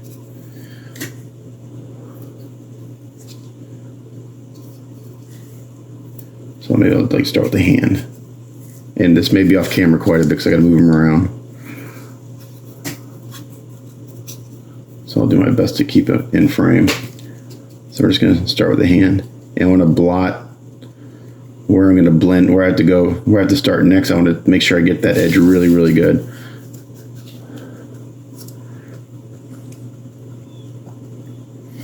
I work really fast when I'm doing a torso.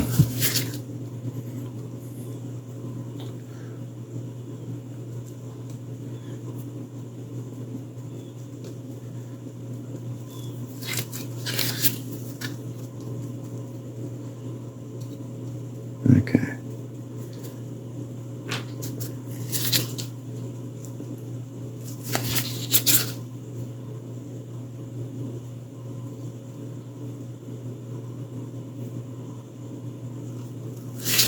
That's looking pretty good. Okay, so I took that, I did up to the wrist. I had a little wash kind of run up his arm a little bit, so I got to be cognizant of that so I don't get too much in a spot. So it came up. I can see right here where it came up a little bit. So I just want to make sure I don't get that too heavy. I can see up here on this, up on his bicep a little bit too.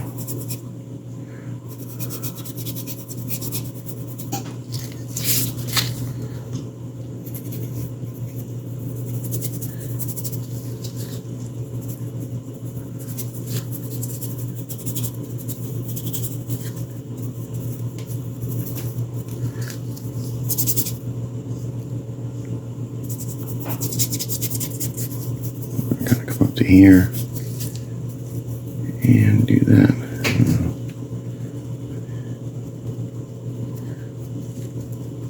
So right here you can see where I got it dried a little bit. There's a little ring, so I go in there and I kind of scrub that off. I don't know if it showed up in camera, but there's like a little spot right here where the wash had dried just long enough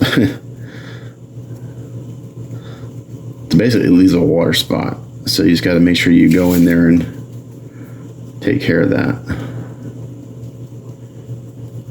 And it is skin, so it doesn't have to be, 100% all the same. You want variations and tonal variations, but you don't want to see like spots. Then it's obvious what you did.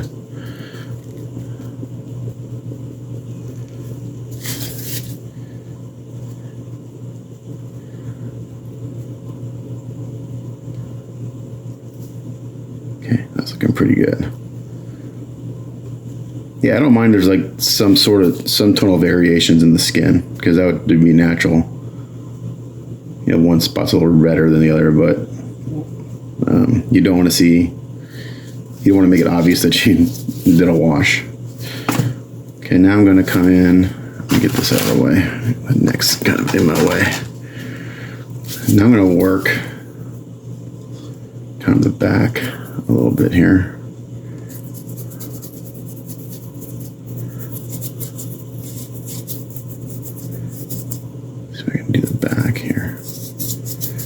Because those muscles are a perfect delineation to work.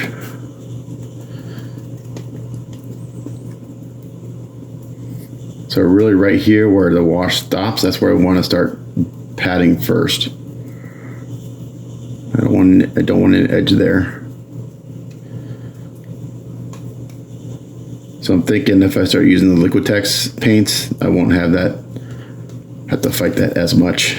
From what Ani's telling me, they just blend better.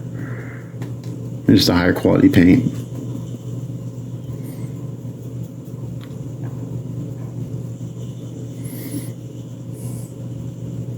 But there are a lot of painters out there that paint full-time professionally, and they use like 90% of what they use are these craft paints. And it's like, it doesn't matter the tool you have, as long as you know how to use it. That's all that matters. Got a little crevice in there. It's got a little too much. I'm just taking this thin brush and smooth it out. Man, that's looking really good.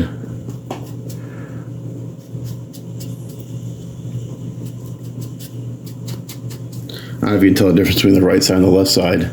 I think you can in camera a little bit.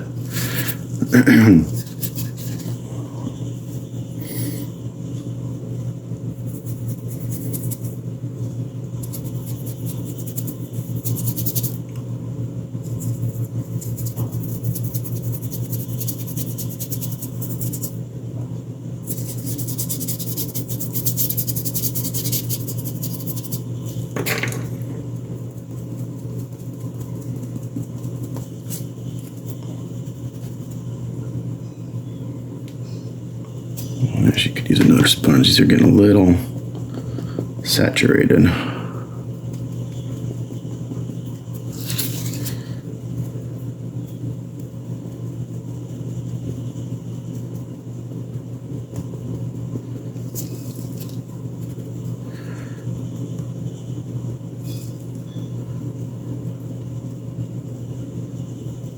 Okay, that's looking really good.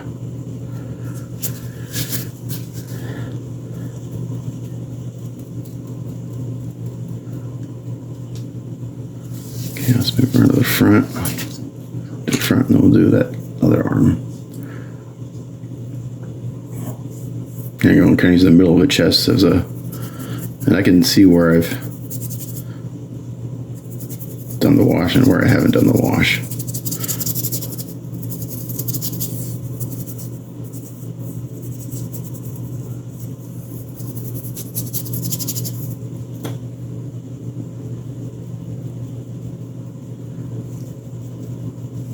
Right here where I stopped, I want to really make sure I try to blend that as best I can from the previous time I did the wash and came around the side. So that blended it nicely.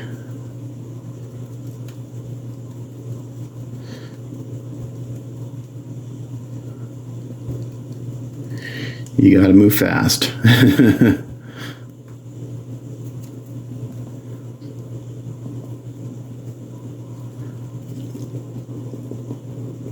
Sure. So at this sponge, it's kind of saturated. I can kind of come in here and just use what's on the sponge. If I see kind of a spot that could use a little more, I can just use the sponge and add some. Like the chest looks like it could use a little more.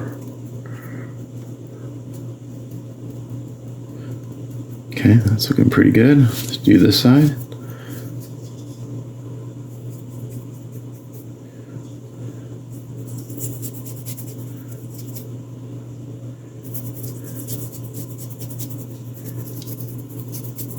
And some of that ran to the back. I gotta make sure I get that.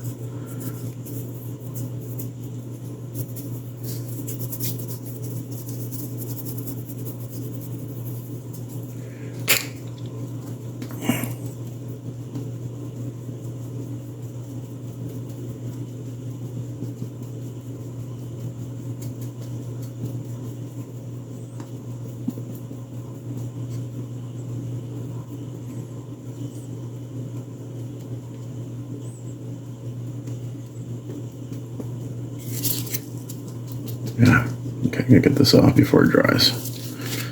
Right here, it kind of ran to the back a little bit. I don't want that.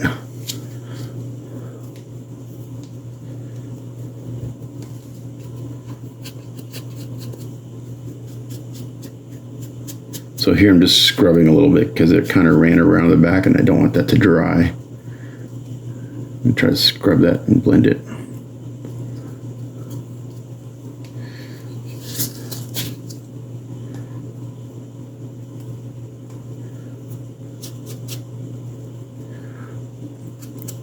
So I see like right here, there's an edge. Let's see if I can get rid of that. That's not that big of a deal right there because that's where the hair is, and I'll get. You're not gonna see it by the time I'm done, but.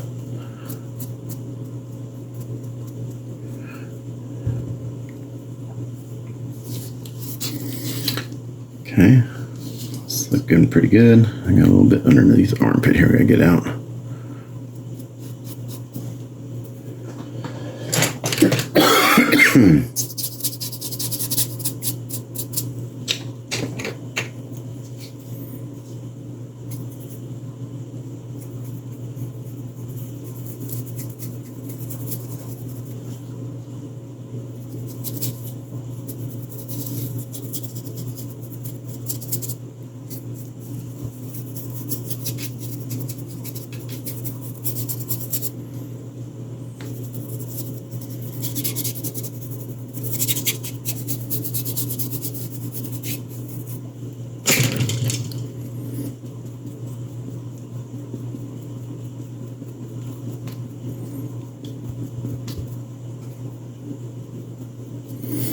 So not too bad, about 30 minutes to do this.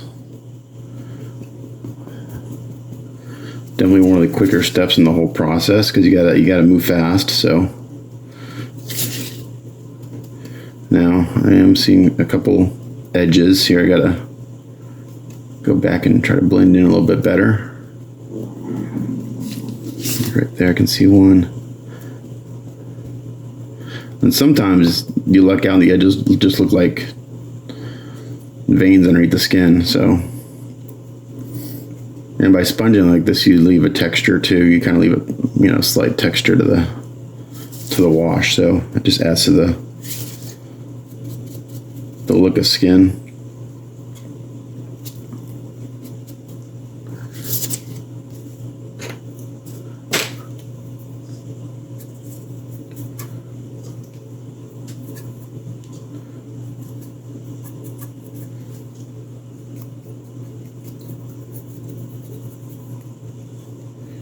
Okay, I got way too much on right now. I'm gonna try to get that off. It ran up the arm. I don't want that.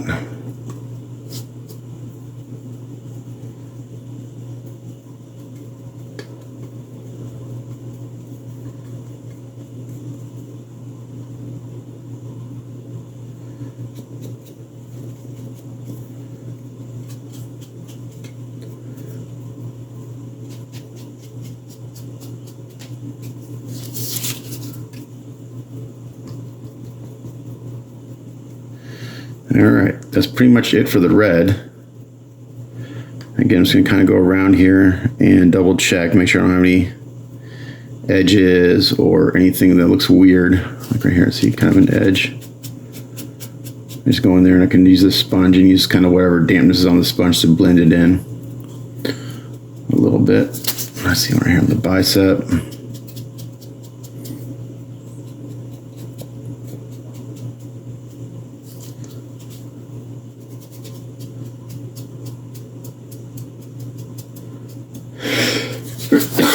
Excuse me.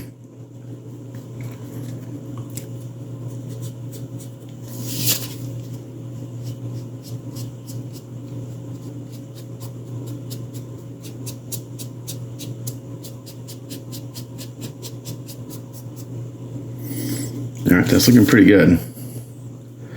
So now the trick is, let's put a head on and see if we match our skin tones.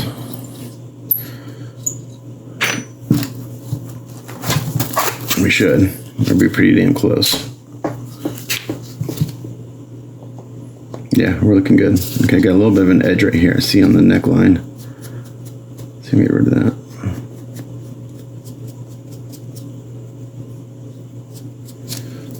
Maybe just get a little bit of water, plain water, in a brush.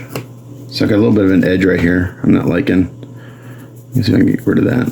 I'm just taking some plain water in a brush. Let me see if I can reactivate that wash right there. And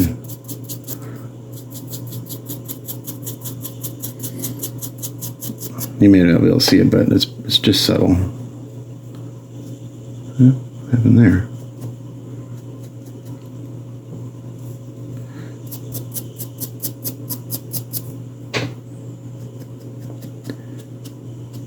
That helped a little bit. Okay.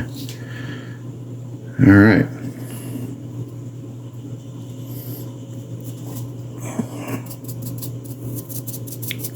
So now we're gonna go seal all this, and then I'm gonna do a very light purple wash and everything, and that'll just kind of cool it down just a little bit. Again, we're just gonna tint it, and it should just add to the fleshiness. They're a little bit on the red side, not much, just a hair, but the purple will help balance it out and just add another layer of kind of fleshiness to it. So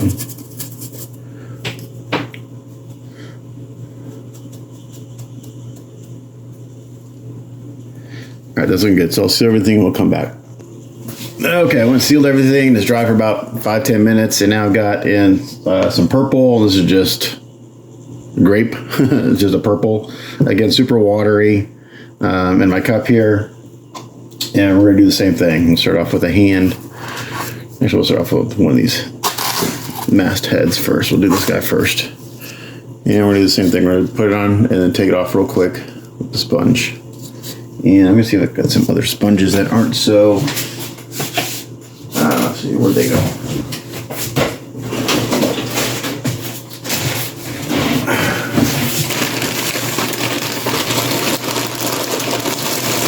Let's see what I got.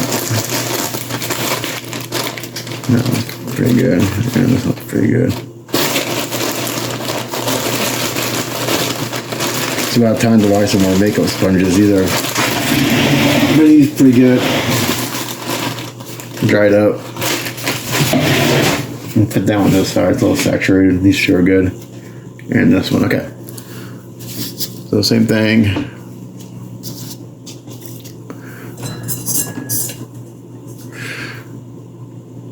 I'm gonna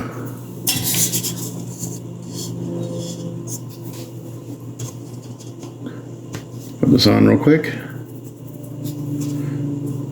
And then take it off real quick.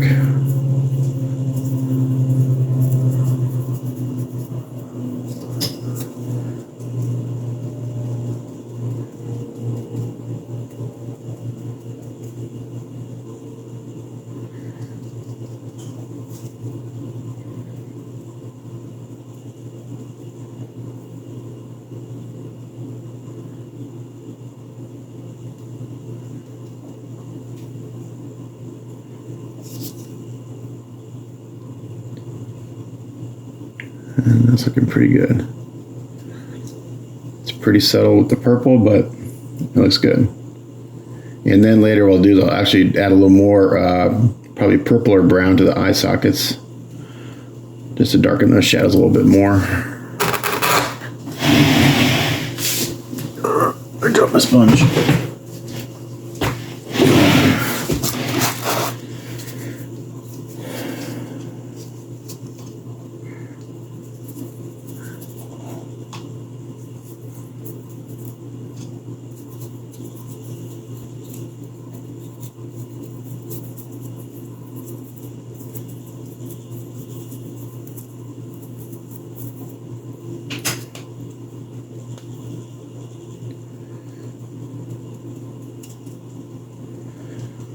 Same thing. I probably won't show all this on camera. It's the same thing as the red. I just want to kind of show you. I'm not sure if it'll show up in camera again. The red showed up pretty good as far as what it's doing.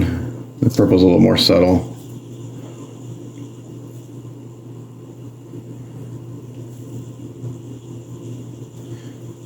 Again, I got a little accumulation here in the ears I want to get rid of.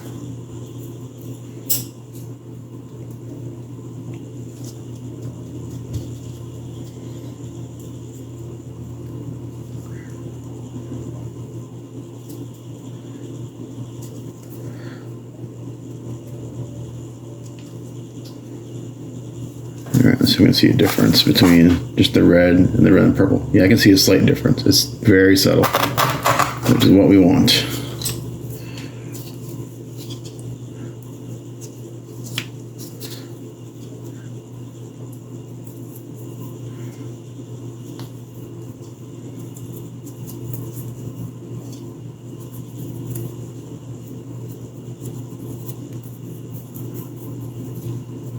So once I'm doing the purple, we'll seal everything in, and I'm going to put the hair in. And then that will really tell me how we're looking. And then once I get the hair in, and if we're good with the skin, then we'll do eyes and mouths and lips and all that stuff. So maybe we can try to get the portraits wrapped up today. I don't know. We'll see.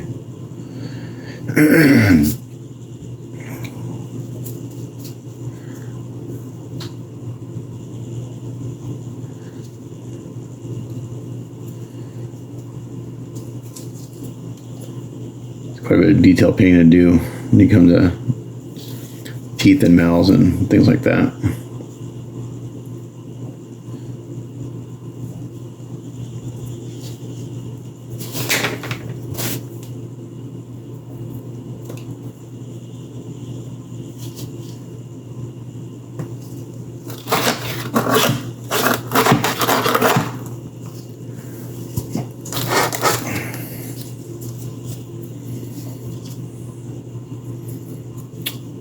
But once if I'm happy with the skin tones, then I can mask off the neck on the excuse me, the armor, and get that done. That piece will be finished.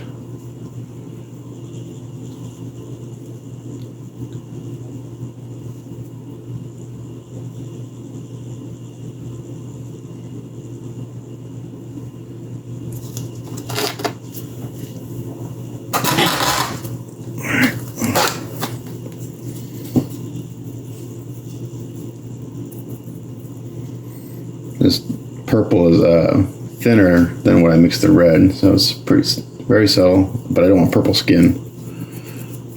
Just want to add another layer of tone. Help with the fleshiness of it.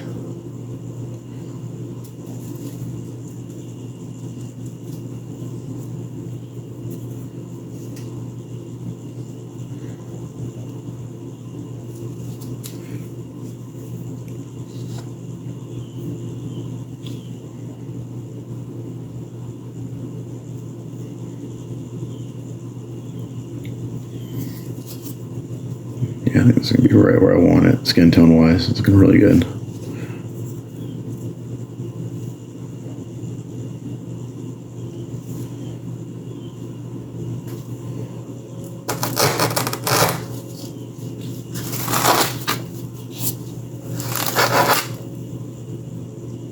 Okay, I did that one. Forgot if I did that one. Do the neck.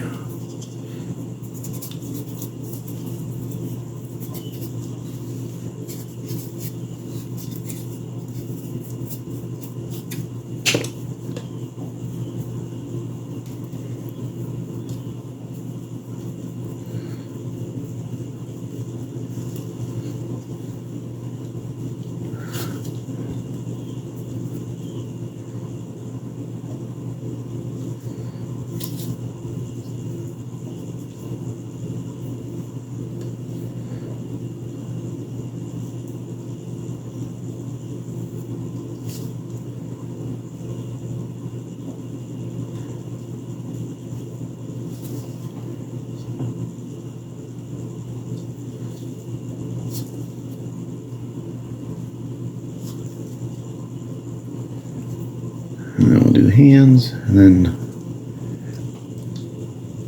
Okay, well, I'll do the rest of this off camera. It's the same thing, and then we'll come back after I seal it. You're wasting your time. Okay, after over 4 hours... Oh my gosh, I hate doing hair. I hate it with a passion. It's one of my least favorite things to do because it takes fucking forever just to get the base coat on. Because you're cutting in, constantly cleaning up. But I got the base coat done on the heads. A few little areas that I got to clean up. Like right here, I got a little overpaint. Again, I just take my toothpick and scrape it off. So I let it dry, and then I go around and just clean up. But it's looking good. So I just mixed up. It looks black, but it's actually very dark brown. So I mixed black with some this fur brown, and I got this really dark brown. But when it dries, it almost looks black. But I didn't want completely black, so we're gonna dry brush some highlights on this. I still need to base coat the eyebrows. Those shouldn't take too long. But the hair, and you can see it's shiny. It's gonna get sealed too. But we got it all cut in and base coated. Oh my gosh, it just takes forever. I hate hair. I hate doing hair. But it looks good. Skin tones are looking good. So I'm happy with those. Again, I just got to make sure I go through and clean up any little spots of overpaint before I seal these, because then I got to try to go through the top coat and all that stuff. So I just wait till it dries. It actually cleans off easier when it's dry because it just scrapes off, since these heads have been sealed really well. And this is an acrylic. And so it takes 2 coats of paint, by the way. So that's one reason it takes forever, because the paints I'm using don't cover 100% on the first coat. So it takes 2 coats. So it takes just a long time. And I just check them. Oh, and I also did the top knot. So you got a top knot on this head right here. So I paint with, like I said, I paint with an Optivisor, and then I take the Optivisor off and I look at it. And like, okay, if I see something with the Optivisor off, then I can go in there and clean it up. And let's see that little spot. Can't tell if that's just a shadow. Sometimes it's hard to tell if it's a shadow or if it's actually paint. I think that's a shadow I'm seeing. Oh, no, it's a little bit of paint. Okay. You gotta get in the right light too. It's not focusing too close.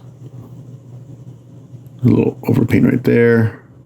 I always check the ears. I tend to get overpaint on the ears like crazy, unfortunately, because you're cutting in around them. So I'm just going and clean that off. I go through a ton of toothpicks.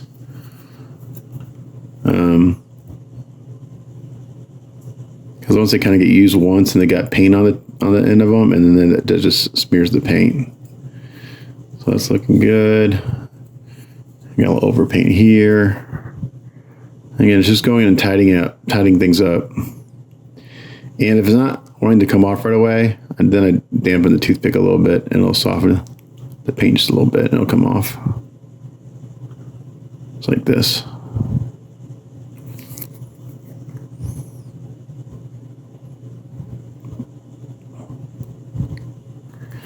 And that looks good. So I'm going to say that head is ready for the eyebrows. So yeah, so the next thing I do is I go and clean this all up and do the eyebrows, and then we'll seal it and we'll dry brush highlights on. Okay, so the hair's been sealed and base coated and all this stuff. I also base coated the neck over there in black, so that's sitting. Got to seal that. For our first step in the hair, the second step, I'm dry brushing Burnt Umber Light on, and here's one head that's already been done. So it's just, again, bringing out the details in the sculpt. And then we're going to do one more highlight on top of this, but for now we're just bring this out and just kind of, again, just using the flat part of the brush. I also have another brush, and I'm seeing a few spots where I didn't get quite the base coat covered all the way, so I just take, a little bit of the base coat. If I see a spot, usually way down on a crevice, I'll just kind of tap it and fill it in and dry brush right over. So this head's done. So let's do this head. And then on top of this, we're going to do burnt sienna, which is a little red, but it'll look like I have a little brown hair. Again, just come in here.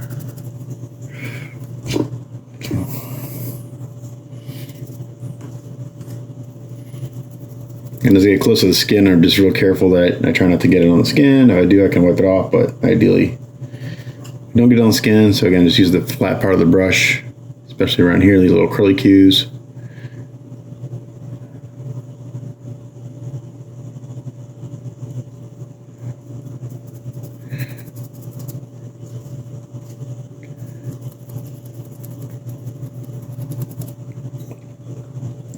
This is golden acrylics that I'm using. See right there, I missed a bunch of base coat. Quite a bit actually. So where it is, it's actually the brush I'm using right now. Let's get, it's usually up underneath the ends of the hairs that I miss sometimes. So I'm going to just kind of put some of this on.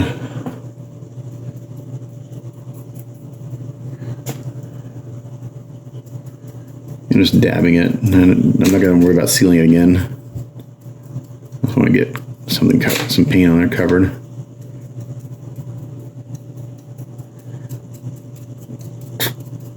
Okay.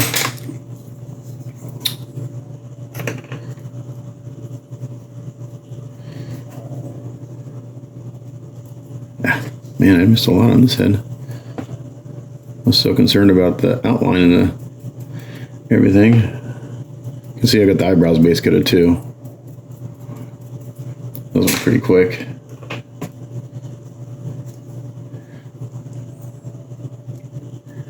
And then when I go in the next highlight color, I'll really concentrate like on the tips up here where we'll actually add some shape and stuff to the hair. Right now we're just wanting to bring out some of these details in the sculpt.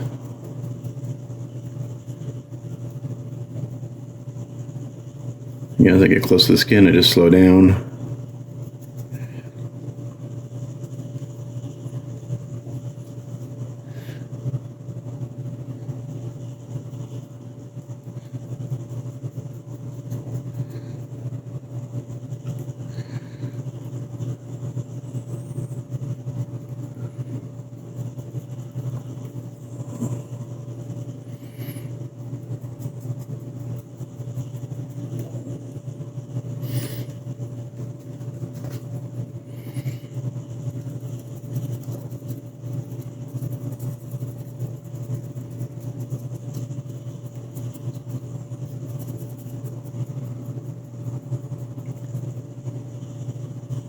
And for the eyebrows, I take just a very flat part of the brush and just kind of come here and just lightly come across them.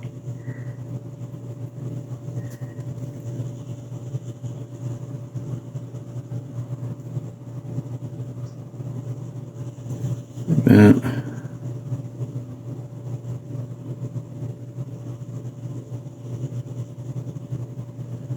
Like that. And this takes, it doesn't take a crazy long time. It just takes a little bit of time to make sure it's all even and looks consistent.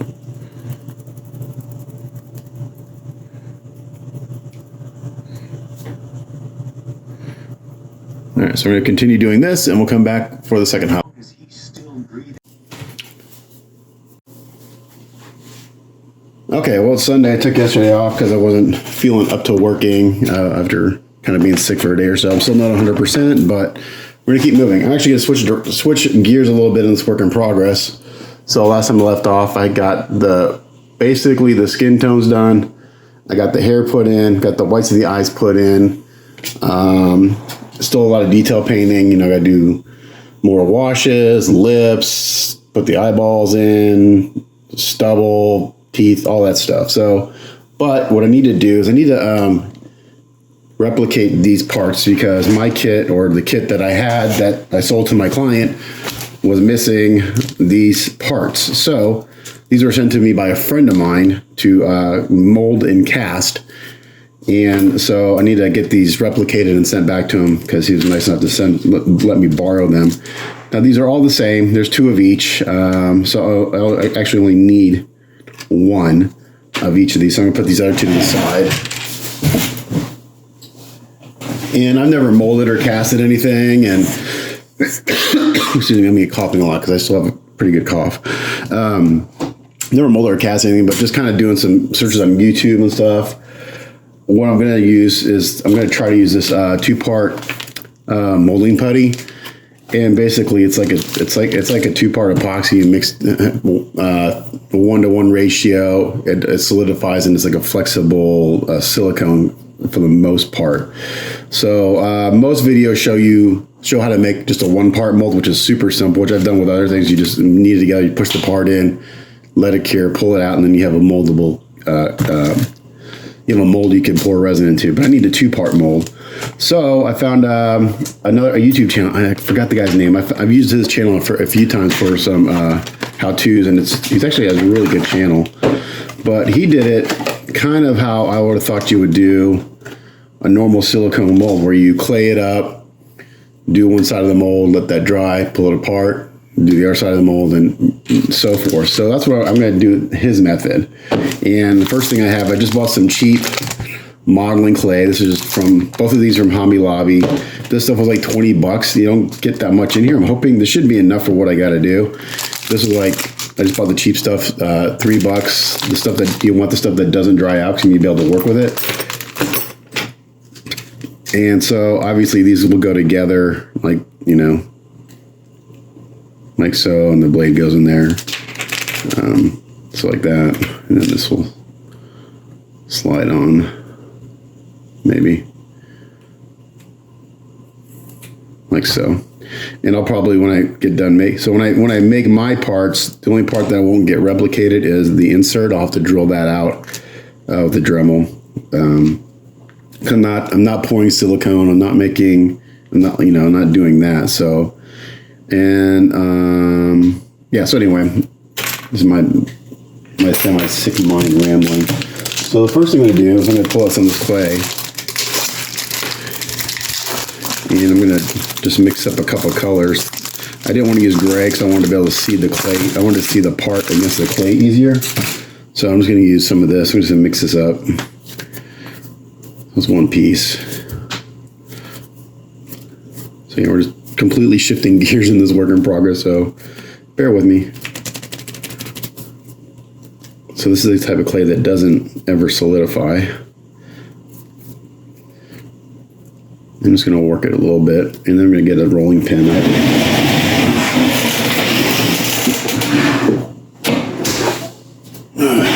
Rolling pin here. I'm going to roll this out till it's pretty flat. Again, this is like down and dirty molding and casting. Luckily, these parts don't have any undercuts, so I don't have to worry about venting or anything. And I'm just working this a little bit just to warm it up so it's a little easier to work with. Okay, let's do that.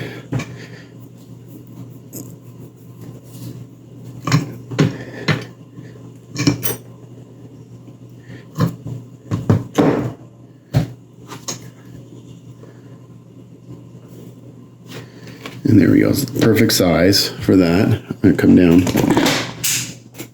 I'll zoom in a little bit. And then what we're going to do is we're just going to push this in here to the halfway mark. There is a seam. There is a seam line.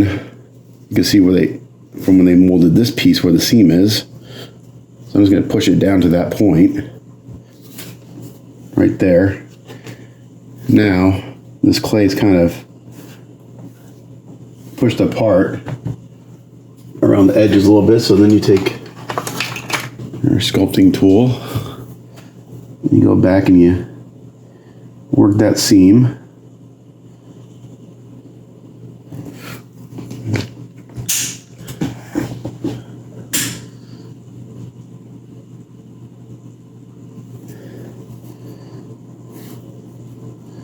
I'm just pushing this in here to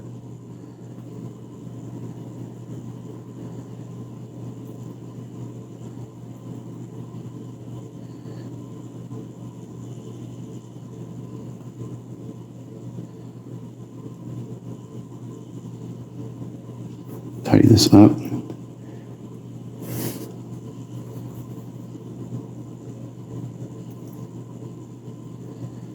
So I'll have, these will not be perfect castings by any means, because again, I don't know what the hell I'm doing here. But as long as I can get a casting that I can work with and clean up, I'm happy. So that's my goal.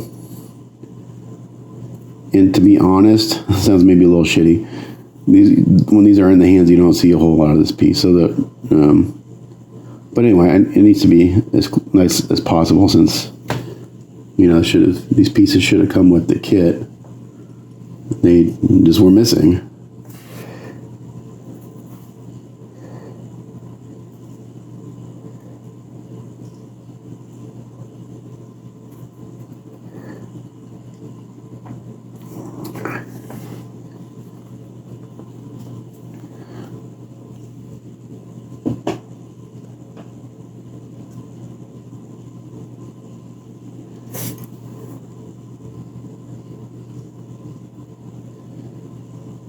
I'm by no means, I've never done this before, so we'll see how it turns out. I figured this would be easier than trying, since I've never made molds or poured silicone or anything like that. I thought this might be the easiest way to try to get these replicated, so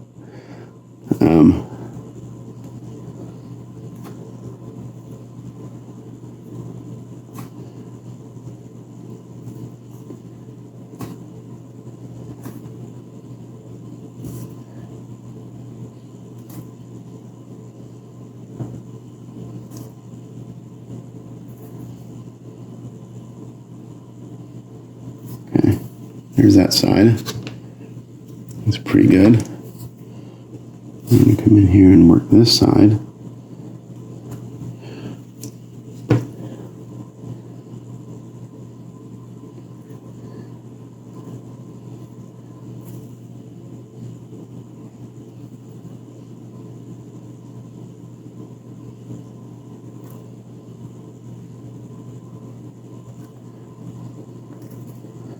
I'm going to try and get that clay into all the details as much as possible. This putty, I'm not sure how well it's going to replicate.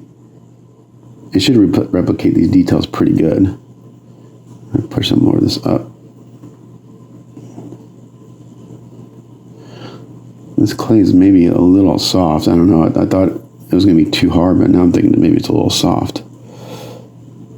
Maybe I should have bought the more expensive clay, but the video I watched just said use some modeling clay that doesn't dry, so that's what I got.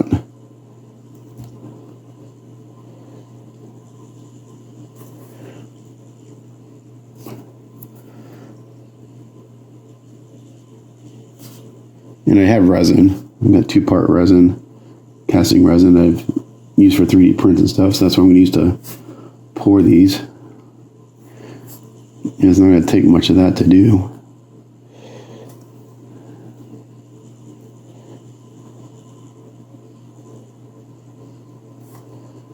Okay, I think that's looking pretty good.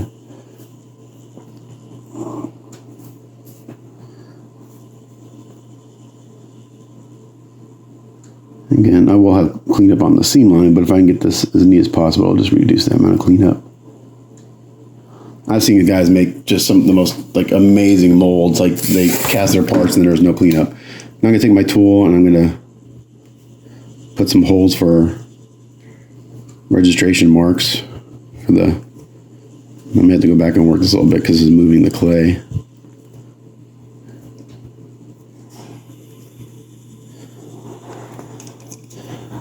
Yeah, this clay may be a little soft, so I'm worried that when I go to put the putty down, the clay is going to move. I guess the way around that is to build a box, I guess. I don't know a way to build a box. What's in the box?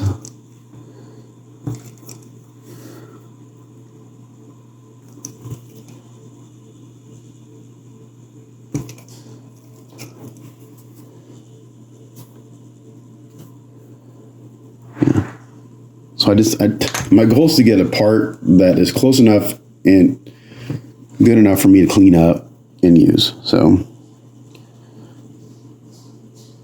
is it going to be perfect? Probably not. But then again, I'm Polish and I've never done this before. So what I'll do is I'll make my pour spout for the resin probably up here, since this has a bunch of detail in it. I don't want to ruin that detail. So I'll probably cut it once I get the 2 halves made. I'll cut a channel up here.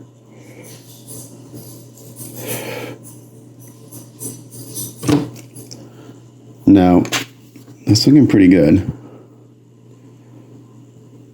I think.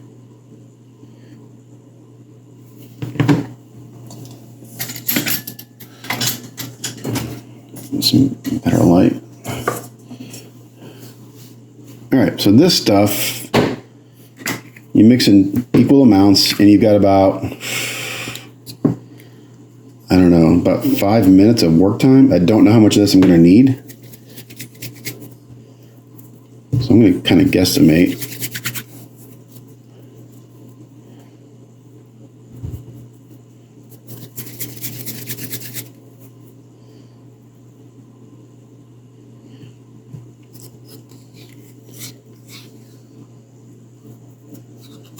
as anything with any two-part thing, you want to get it as close as possible.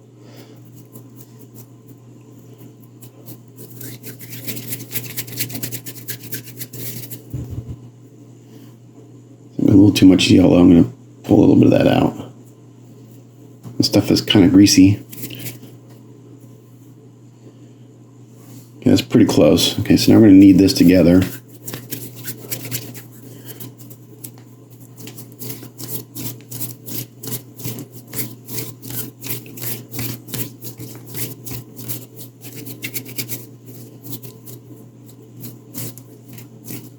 I think the setup time is about 30 minutes.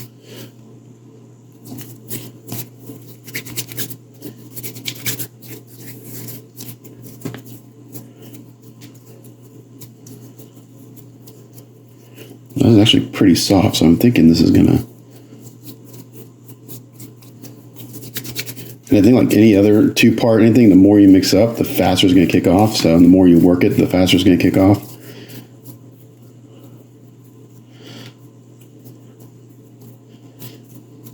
Okay, now we're starting to get a consistent color. Once you have a consistent color, you can use it. And I figured this would be the least expensive way too to, since I don't have like a pressure pot or vacuum chain, I don't have any of the tools for mold making. So I was like, what is the easiest way I can do this? And hopefully get a couple parts that are close enough where I can clean them up and have them presentable. Okay.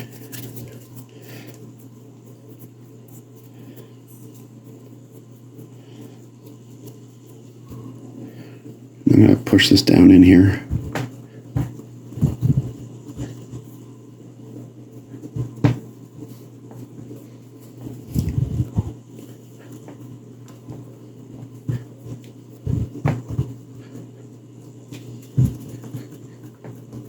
And hopefully that's getting into all the details and in my registration marks.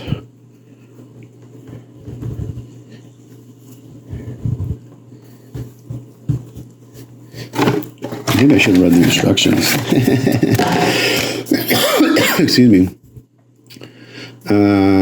Roll and squish the putty between your hands. At the same time, to help blend the putty, it is highly recommended to have this step done with 1 minute of starting.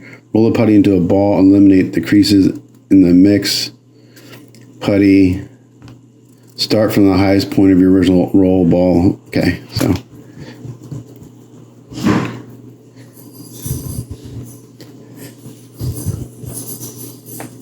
I'm pushing pretty good. What I don't want to do is disturb the clay. It'll just give me a bigger mold line to deal with, which isn't the end of the world, but you know. Okay.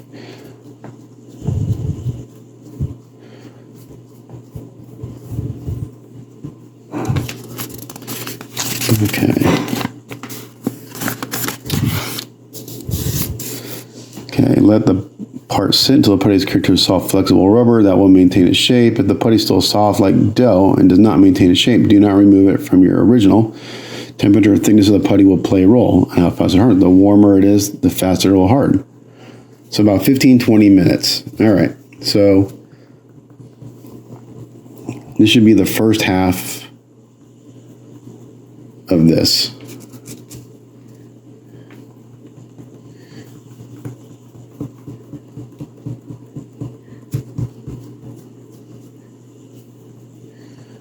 Again, this is just, let's close these up so they don't dry out.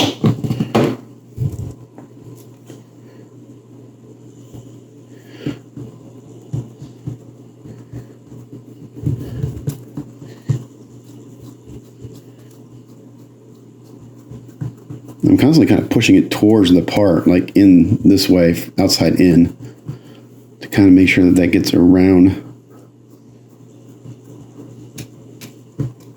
all those details. And hopefully it went into those registration marks too. Okay, so I'm going to let this sit until it cures. I'm going to put a timer on, see how long it takes, but it says 15 to 20 minutes, and then we'll come back and take a look at it. So while this is setting up, I'm actually making my mold for the other part. And what I did here is I pushed the part in so the clay would come up through the key for the blade. And I'm putting the seam kind of right at the top edge. Luckily this piece, there's no detail on the edge, so the clean up the edge will be easy. So that's kind of what I did here. And I went downstairs and I actually got our kitchen scale just to make sure I'm accurate on the measurements. I should have done that with the first part, but you know, I'm not the smartest person half the time. Let's see if this works. Okay, there we go. So I'm gonna actually weigh this out for this one.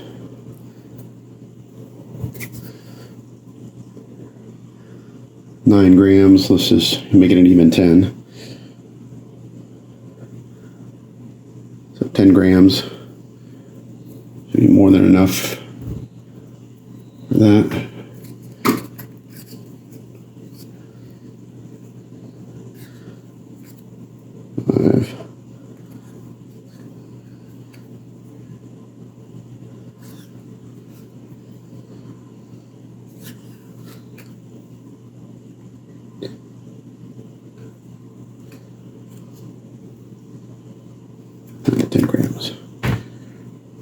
So I know I got equal amounts here. I'm gonna do the same thing. We're gonna mix this up.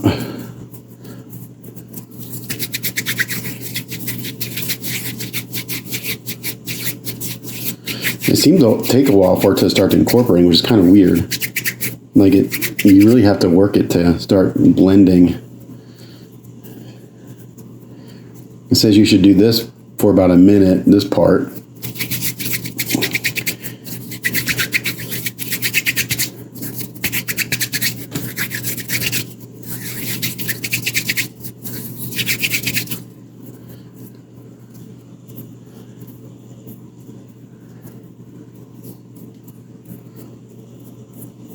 I have a stopwatch going on the other one to see how long it takes for it to set up. And this one will take a little longer because I started it later.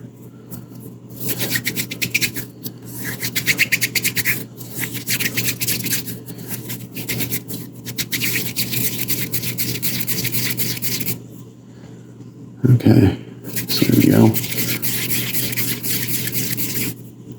And we're going to do the same thing. We're just going to kind of come in here and push this down and make sure we get it in the registration marks. Just doesn't have to go all the way down in there, but just enough so they have something to key into.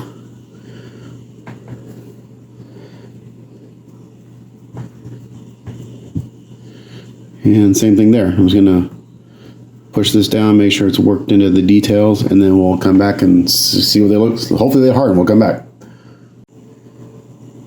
Okay, so it's been about 25 minutes since I put the putty on, and it seems like, I mean, it's still flexible, so I'm assuming this is done. I don't know. Let's take this off and see what we have.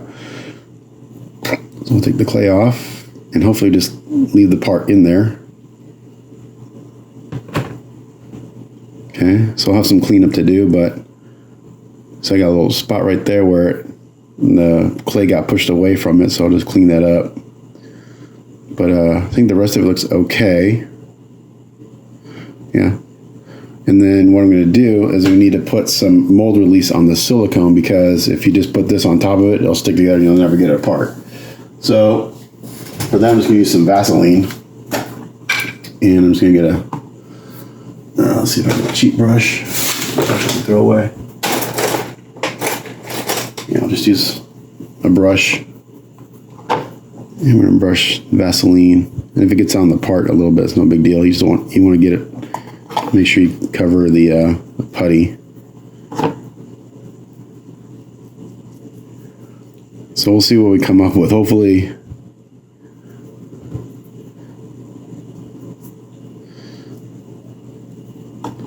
I'm thinking maybe I pushed too hard or something and separated there a little bit.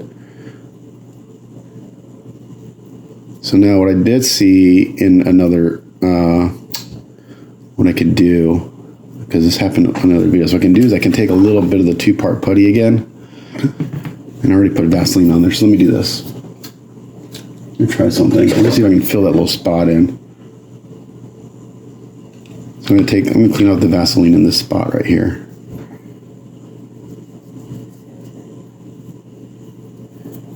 So I'm gonna see if I can fill that in with some more of the 2-part putty. A little bit. I don't need much.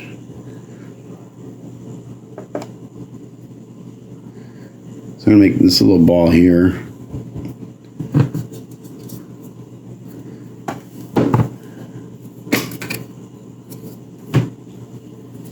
And just bang it out.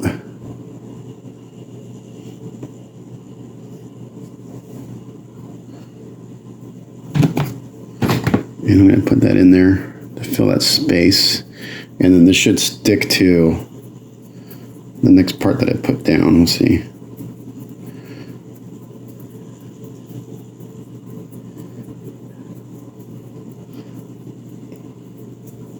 This one over here still has some time to go. Actually, that feels like it's solidified.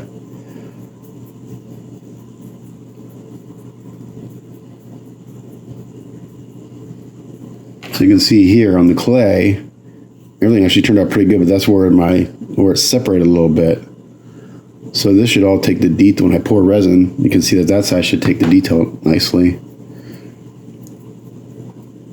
So I'm going to take a little bit of this. I'm going to try to fix this a little bit.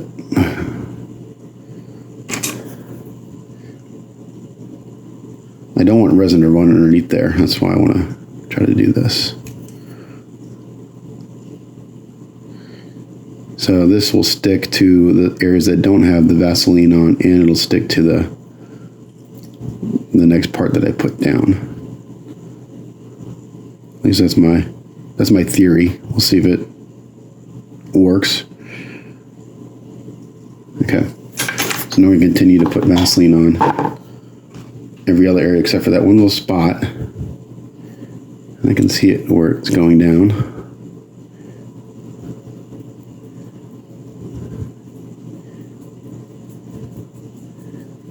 Again, I don't care about. I'll clean off this part before I send it back to my friend. I'll wash it off so it's not dirty or anything. Just making sure we get Vaseline around all these registration marks.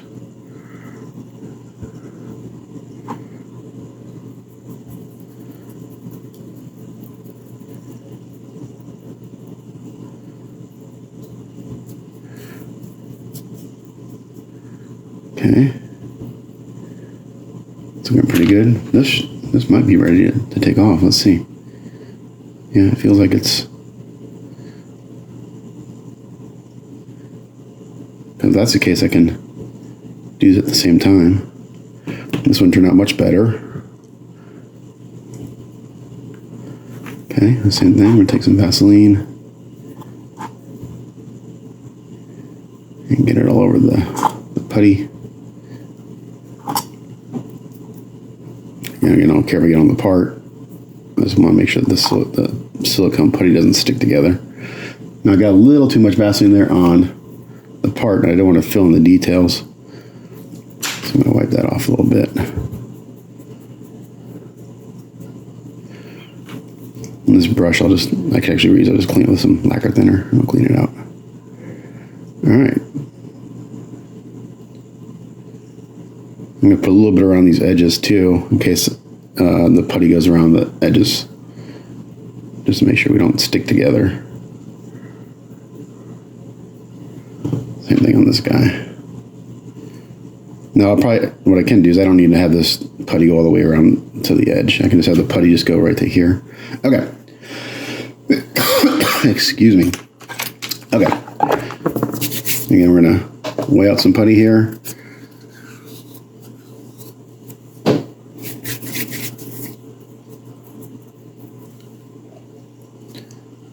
Grams. Let's do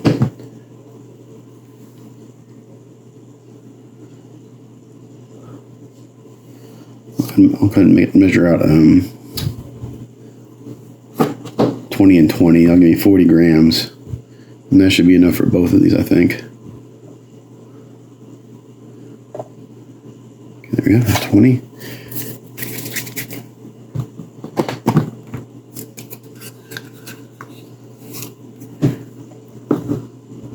Too much. Too much. 20, okay. All right, same thing, mix it up. And I could probably take that little itty bitty piece there that I have and mix it in here because it's so small. There's not a lot of volume that it's not going to kick off for a little bit. So we'll see.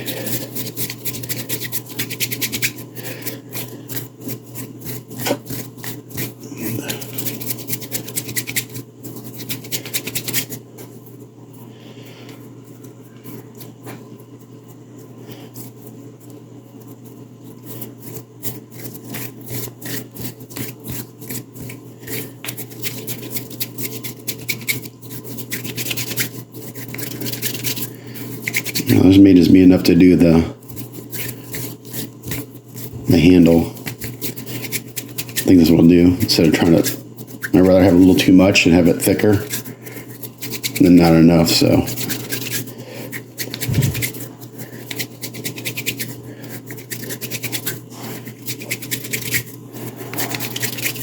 but if this works, this is really handy to know how to do this for if you got to replicate small parts or whatever. And actually, I do have another part I got to replicate, but I can do that as a one piece. Okay.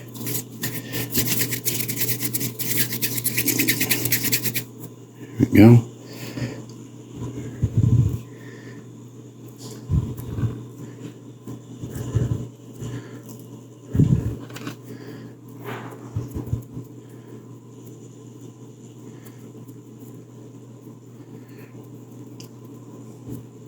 This is going to be just enough for this part.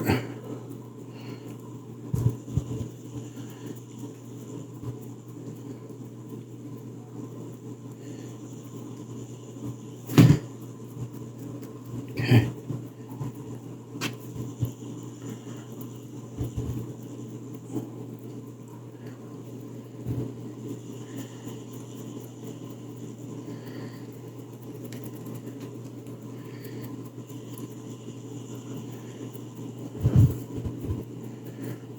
I'm going to make this a little thicker. I'm going to kind of squish this to the middle so I have a little more thickness above the part.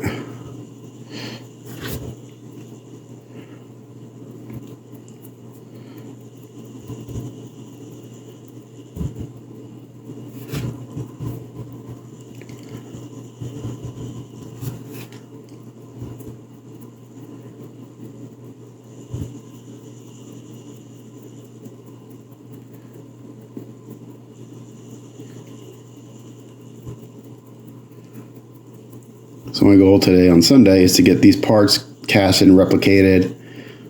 I probably won't worry about the cleanup till later. I want to continue with the skin tones.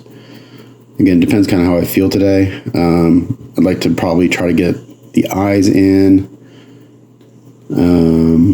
If I get the portraits done, that would be the masks are going to be a big step on the portraits. Still determined if I'm going to mask those off or hand paint them.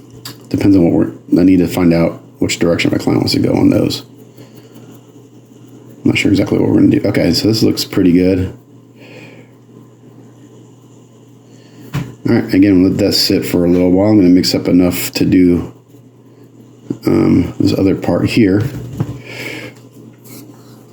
I think what I did last time, 10 and 10.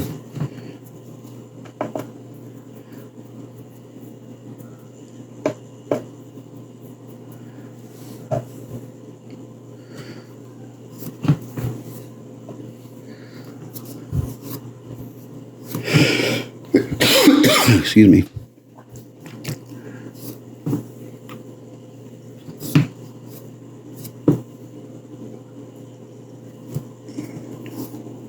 I'm not sure how accurate this scale is. I mean, it's a little cheap food scale, but for what we're doing is probably good enough. Okay, there's 10.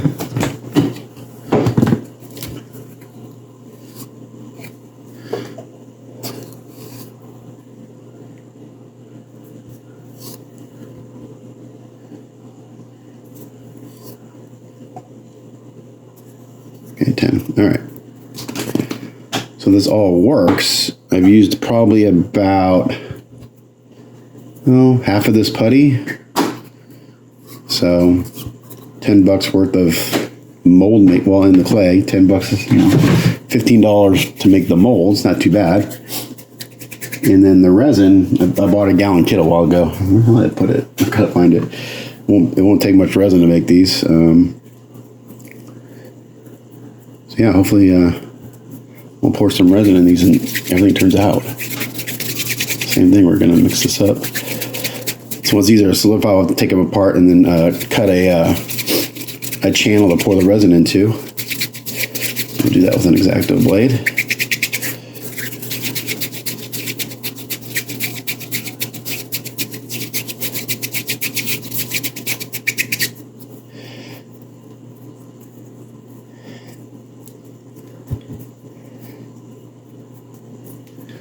Yeah, we got Vaseline on that everywhere. Should be good to go.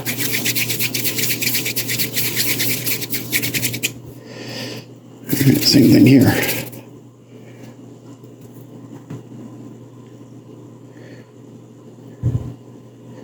Put it right in the center and squish.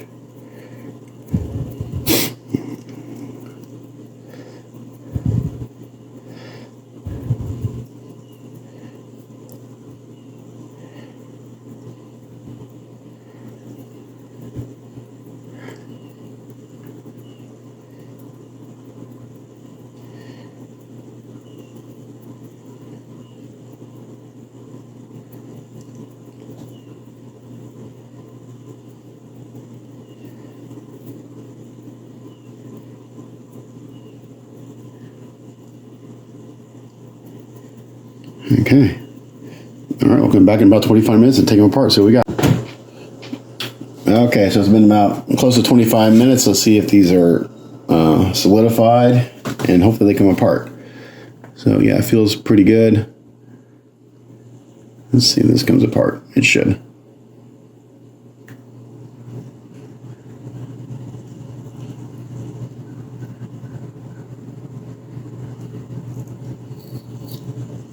Get on the edge there.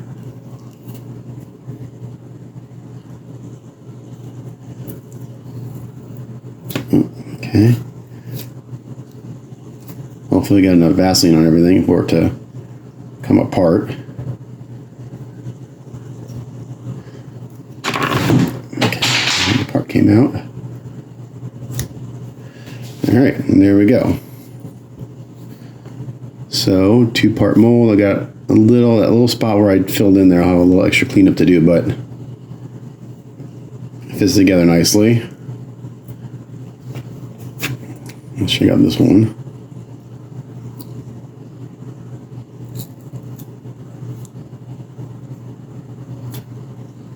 All right, same thing. It came out, and that looks pretty good. I think not bad for a pole lock. I'm gonna put those to the side to clean up later with some soap and water. Okay, now I gotta cut a channel for the resin to go into, and like I said, actually, look, it looks like it went into the hole. Nice.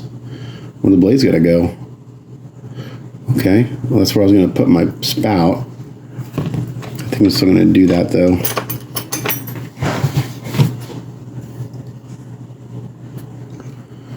So it's got a blade here. I'm gonna cut.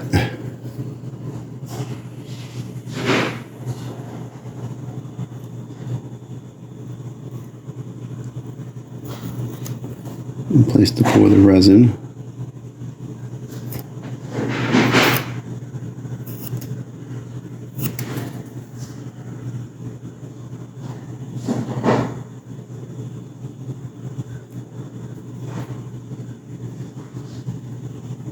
I may have done that wrong. Hopefully I can still use this. I think I can.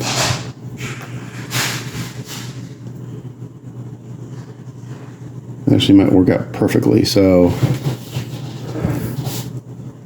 now that doesn't mean I have a little undercut there. So I wonder if that's going to cause me an issue. But from what I can tell, I can just take this, I can pour my resin right in there. That should be okay. So for this one, it doesn't really matter where I go because it's a circle.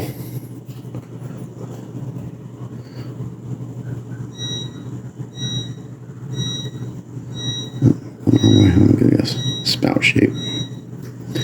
This blade is not very sharp.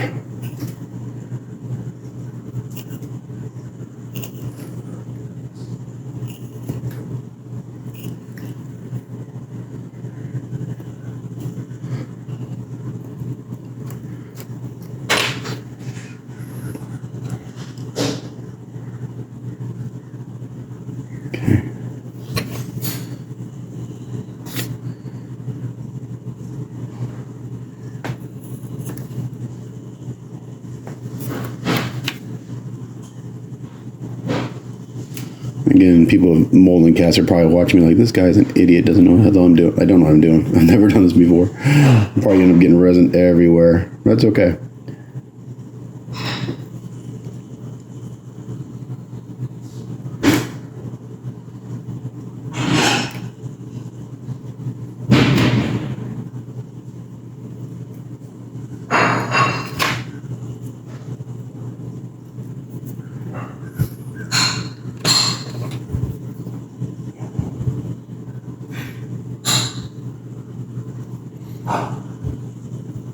Again, my goal is to get parts that I can clean up and have them acceptable, since I'm not a molder caster.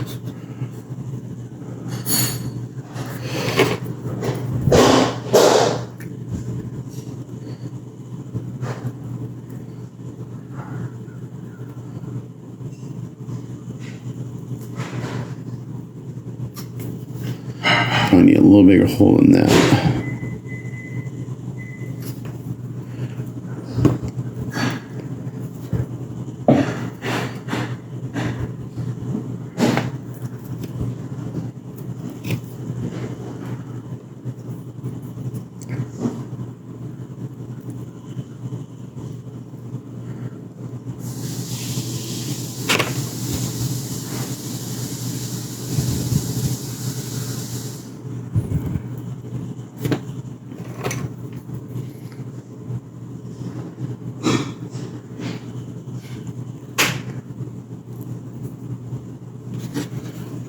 Okay.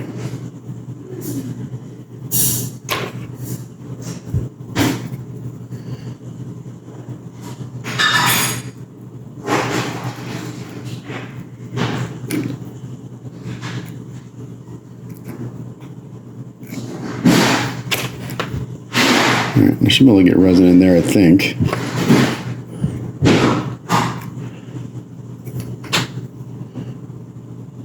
Now, my question is, I've got that hole in the middle. The resin should go down here, fill in. I think I should be okay. We'll see. So what I'm going to do is I'm just going to rubber band these together.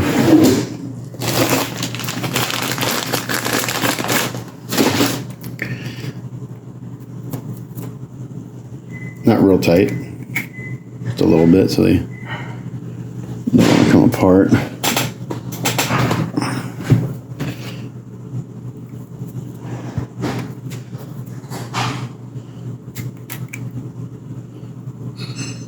Maybe. What I don't want to do is distort the shape.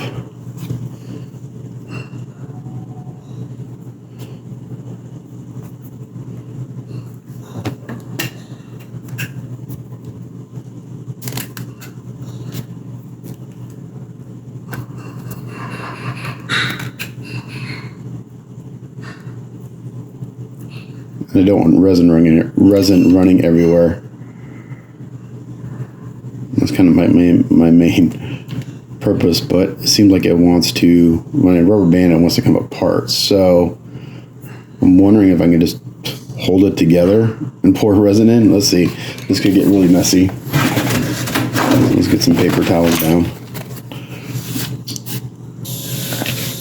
Okay, so the resin I have, this was recommended to me by Lewis. This is just, I don't know, CRC Model Pro It's a gallon kit. I can't remember what this was. It was like $80 or something. But I've been using it for filling 3D print bases. And it's a 1-to-1 ratio, so I'll get some mixing cups here. And you only have about, by the time you start mixing it, you have about 2 minutes to do what you're going to do. So I'm going to mix up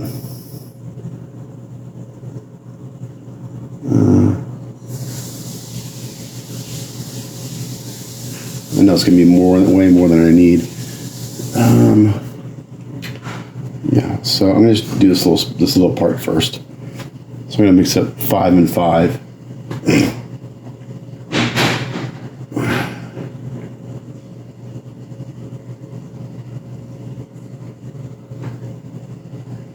And you want to be as precise with this stuff as possible. And you don't want to mix up the lids. Because if you mix up the lids, you could set off. You could ruin the whole thing.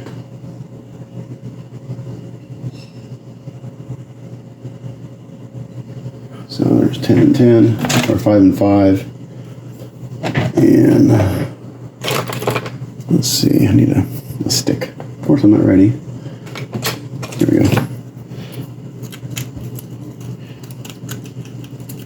So this is 10 mils of resin.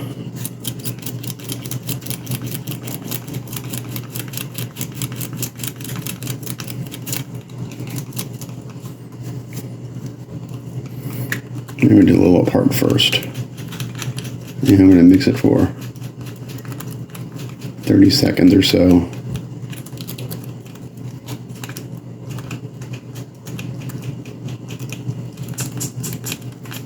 And this stuff is also, the more you mix up at once, the faster it kicks off, because it generates heat as it kicks. Okay.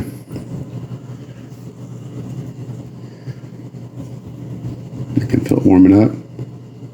Oops. Okay, so I'm not sure if I got that filled. I got resin everywhere, which is what I knew was going to happen.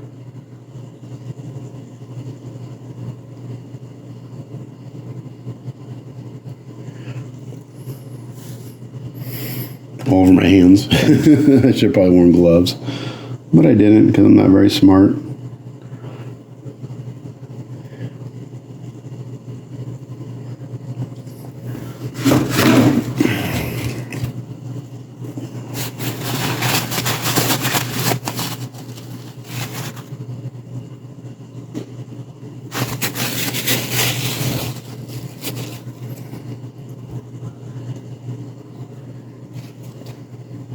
It's already starting to kick off.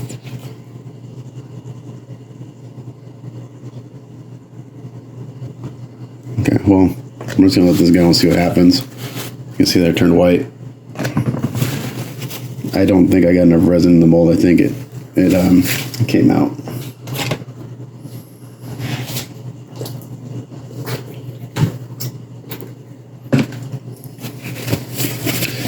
So I'll let that sit for a few minutes. I think I need a bigger spout too. Yeah, I can tell it's not full. So I'm not sure if it came out of the bottom or what happened. But anyway, let's let that set up and we'll come back. Okay, so I tried this again. I cleaned up whatever resin was in the mold. I opened the mold and there's no resin in it. So I'm pretty sure it all just came out the bottom. So I mixed up only 5 mils of resin this time. And I'm pinching the bottom pretty tight. Just the bottom here, and I filled it up, and it did top off, and it just kicked off. So we're gonna let this sit for the demold time on this, probably 10 minutes. We're gonna let this sit for about 10 minutes, and we'll take it apart and see if we got something that I can work with. Okay, well, I tried to pour one of this, and it turned out disastrously. I got resin everywhere, but in the mold, as I did on my first attempt. So I made the pour spout much bigger. Again, I think it's just leaking at the bottom. Like, I don't know if it's a way to clamp this together a little bit without distorting it. I got some of these little itty bitty Irwin clamps. Again, I don't want to squeeze it too much because it'll distort the shape. I don't want to do that. So I think I got to hold it together somehow. I think I may just try to hold it again. And now that I got a bigger pour spout, I can actually get the resin in there, but it just ended up everywhere. You can see here. Let's take this part out and see if we got something. I actually have a timer going on Alexa. We'll see if...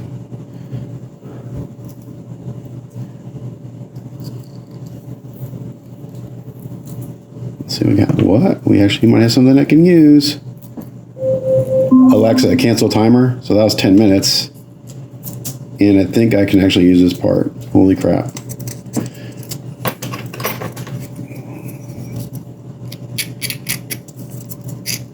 Surprisingly, there wasn't a whole lot of flash.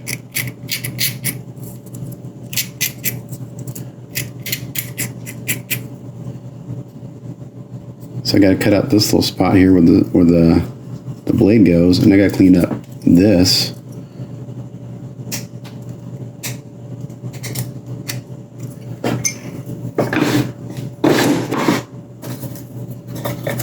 But I think this is workable. Again, this is not going to be as good as the original, but it is better than nothing, for sure.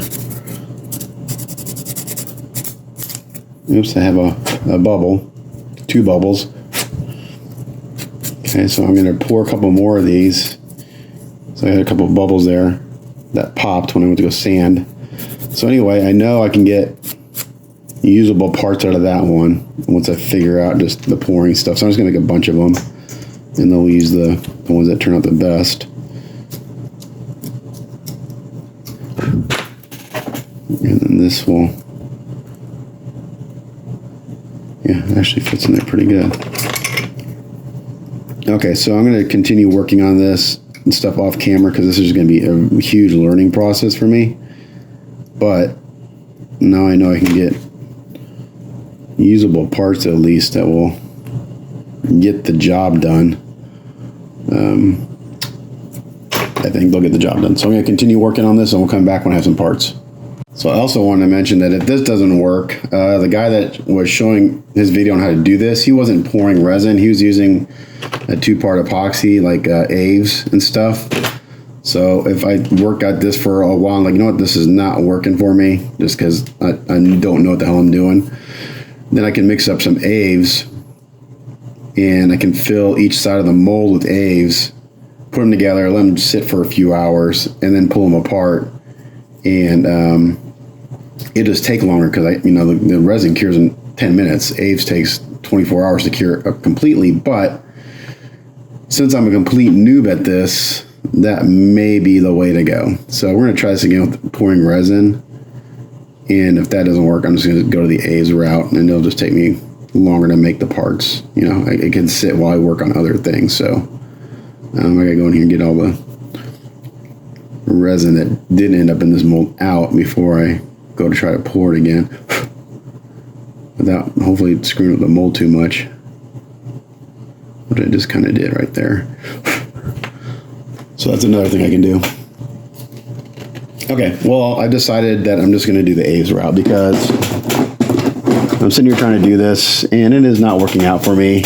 I'm getting just messy everywhere and not getting anything I can use. So man, it's a bummer. I just realized I had resin leak in my drawer down there. I gotta clean that out. Anyway, I digress. It's just messy, and since I don't know what the hell I'm doing, I'm gonna do the Aves route. So, Aves. We're gonna mix up some Aves. And since I got my scale, that's not Aves. What the hell? Man, doesn't help when you got a cold. The brain doesn't work right. So I'm gonna go ahead and just mix up some Aves. I got some. Might as well use my scale since it's here.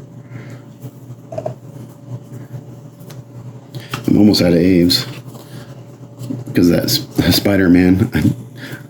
I don't use that much Aves, but I have this year. It's 11. Let's see. 22. So I'm just kind of mixing up equal parts of Aves here. So So maybe I won't get these parts completely made today. I got some mold, at least I think they're usable. Okay. So again, Aves is a 2-part epoxy. You mix it in equal amounts.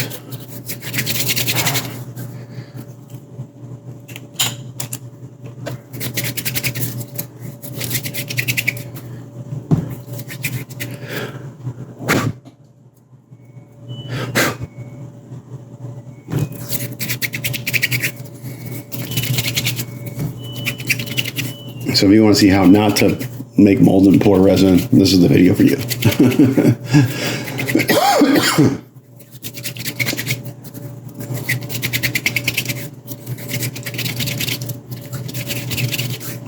And then where's that needs to go away. I got a huge mess in here again as usual. Use this tool. So for this method, you got to fill both sides of the mold with your putty, and then you put the mold together and you let it sit. Now the Aves, if you don't know, you have about 1 to 3 hours of work time. It does start to solidify after about 30-40 minutes. You can tell that it's starting to kick off, but as it kicks off slowly, so your workability changes, like the width of the stuff you can do with it changes. So like as it kicks off, the longer it sits, you can start sculpting, doing more sculpturally things with it. So I'm just going to sit here, I'm going to push this in.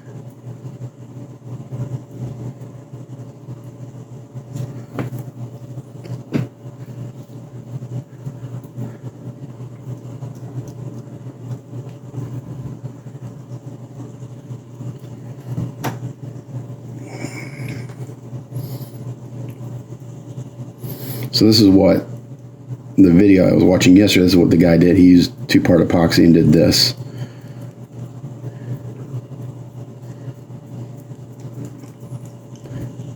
And it seemed to work.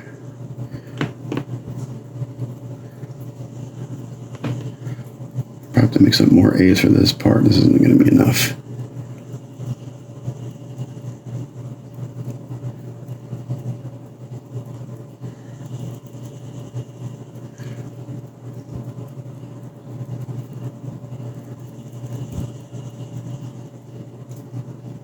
Again, if I knew how to make, real molds, if I had the proper tools and stuff.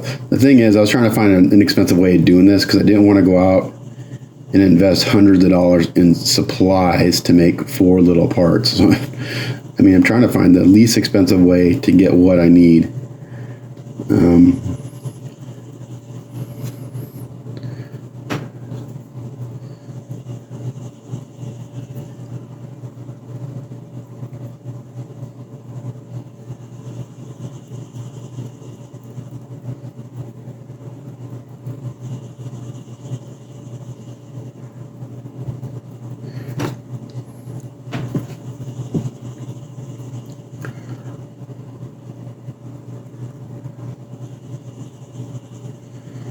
Again, this is a huge learning curve for me because I've never tried to replicate parts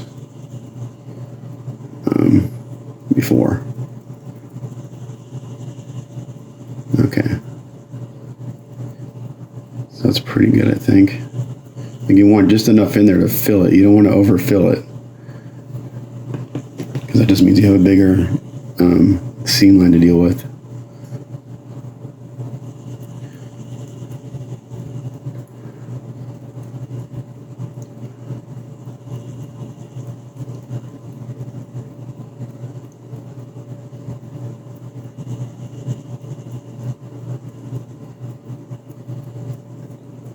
I might have enough. This side isn't quite as thick. No, I'll have to mix up more.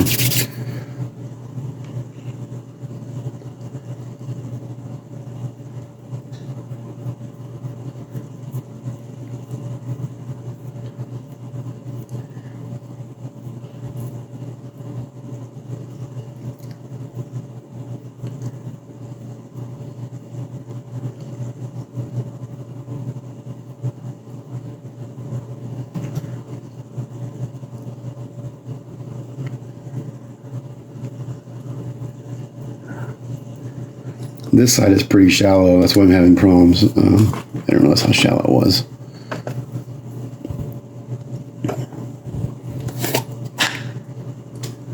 I have to buy more of these, which is not cheap.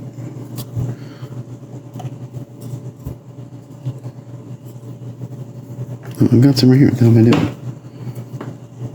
I do have enough mixed up.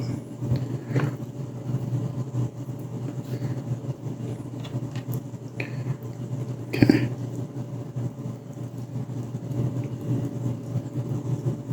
I got too much here.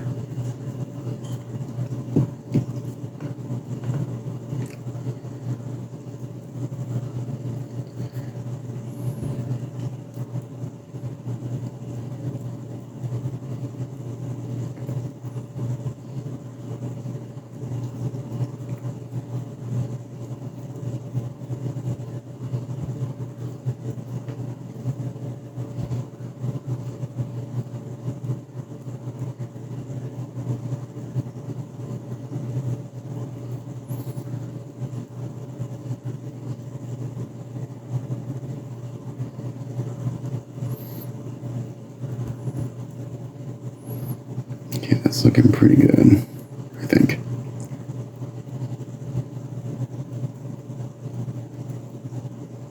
It's probably got a little too much in there, but maybe when I squeeze these together, it'll fill in any voids. Okay, and then you put them together.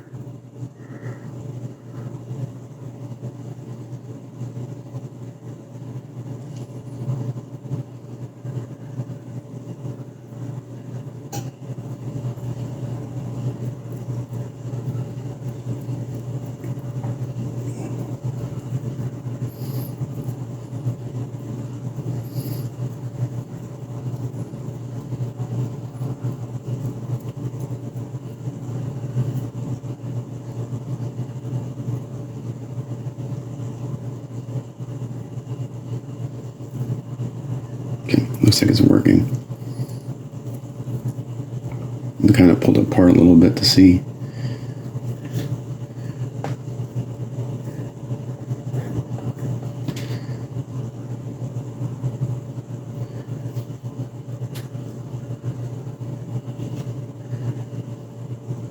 Okay.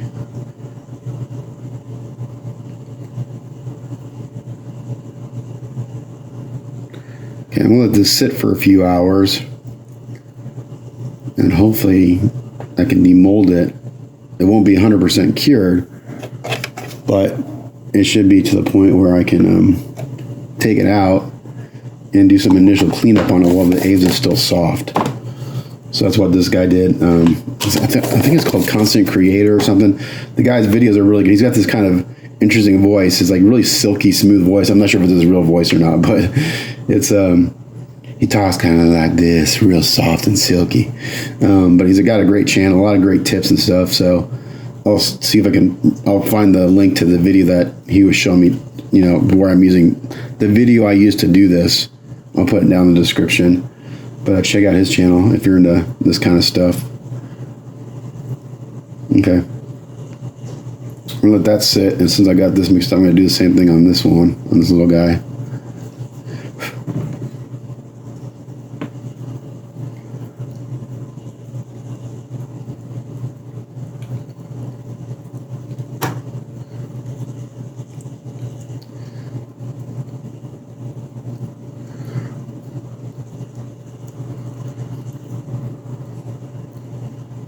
It's gonna be harder because it's really, there's not a lot of depth, so there's not a lot of material in here for it to,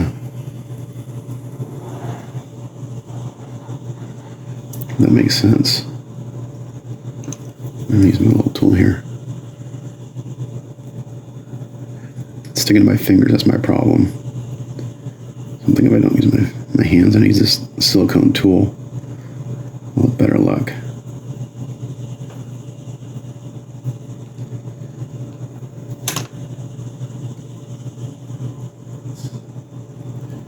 I'm actually going to fill it a little higher on this side and then push it together, and then hopefully that'll fill in the details on the other side. It'll stamp it.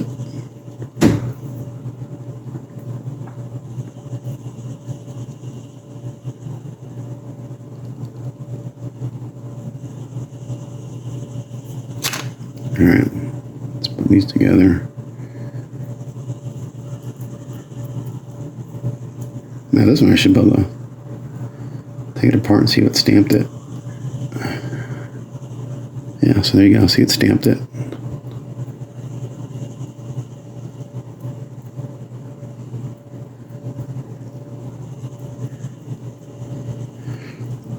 So I'll go ahead and take this off.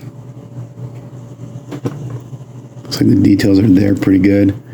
And I can come in here and kind of clean off some of this excess aves. I want to do that on the handle, but that needs to sit up a little bit because of just the thickness and the volume.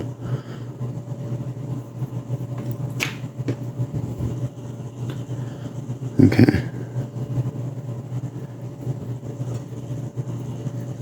Alrighty. So now I gotta let this sit for a while. This was a long video, guys, sorry.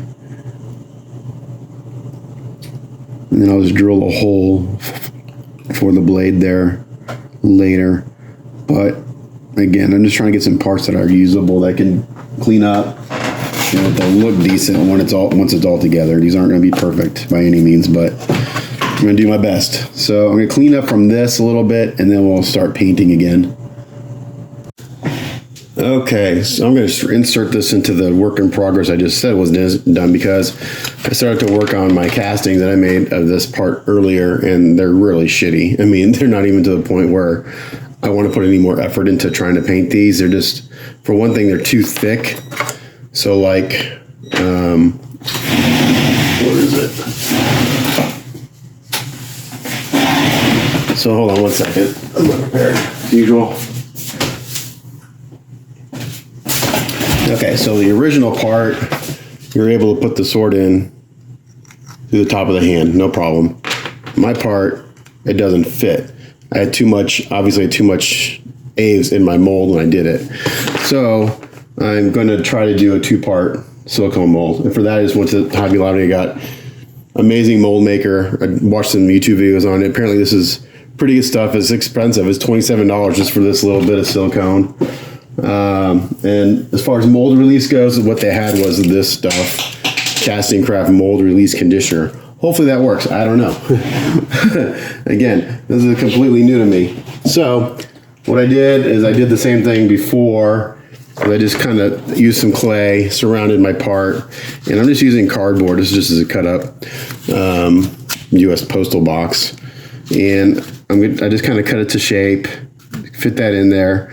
I'm going to tape up these corners. I'll tape up these corners, and then I'll use some hot glue to fill in the corners there. And then I'll go in there, just clean up, make sure that the clay is around the part really nice.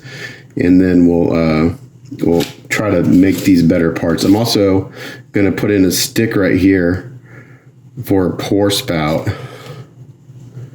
Because when I try to do that, and I'm not worried about if this gets filled in. I'm gonna just drill that out myself for the blades. So I'm gonna put this stick in here, so hopefully that can work as a pour spout. And I'm gonna work on getting this clay in here better. My main gripe was that they were really thick compared to the original. I mean, the details were good the details are good here and here, and I've actually got, yeah, it's just way too thick. And I have a big indentation right here. I'm just not happy with it, so. You know, sometimes you just gotta do stuff over. So, especially when you're learning. Okay, so this, what I don't want is this to fill in here. Hopefully this stick will give me a pour spout. We'll see. That's my idea, at least. I don't know. Yeah, never really done this before. I got some what do you call it? Alignment keys in here, but I'm going to put some more in there with something smaller because I put those in there before I decided to do this. I was going to try to do that, what I did before, the molding putty, but I think that was part of my problem, is it was just too flexible. I got the wrong amount of material in the mold. I get too much, you know, for something that needs to fit into another part, it's not a good use of that. Excuse me. I'm going to pause every time to cough really bad. So anyway, yeah, we're just going to do it over. So we got that. I'm going to close this up. Use some tape.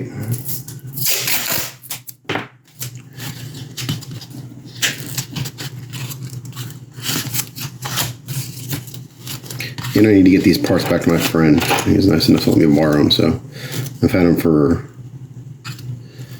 a week now, I think. I just need to get them back to him.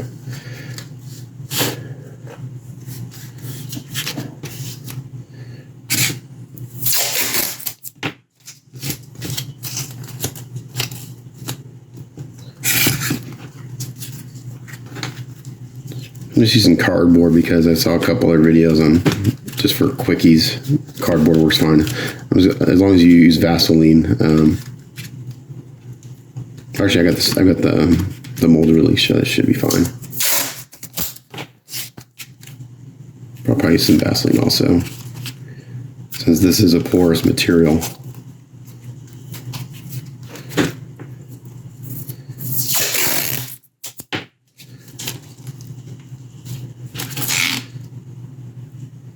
I really would love to learn how to do molding and casting.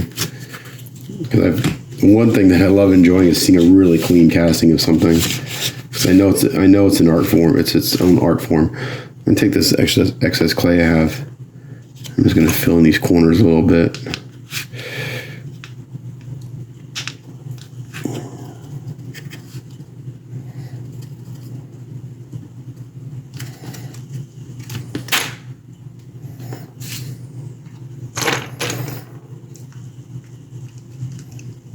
And the guys that do it well are like any other artist in this field, that they're good at what they do. They stay they're always busy. Not that I want to do it as as another business, but it would be kind of nice, something I could offer if I knew how to do it well. It's just another tool in your wheelhouse.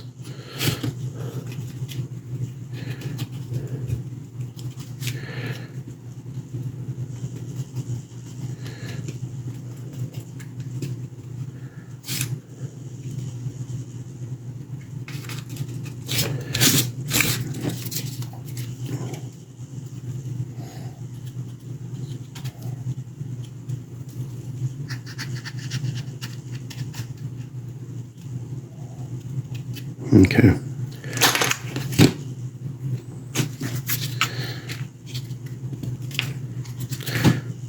So I got some voids in the corner here I'm filling with the clay.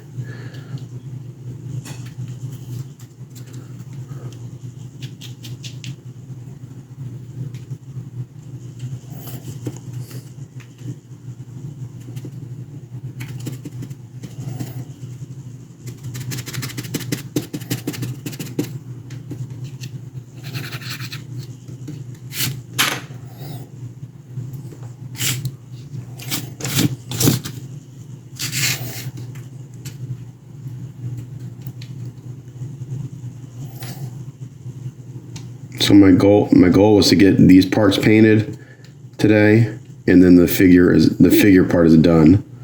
Finally, after almost 5 weeks of work on this guy.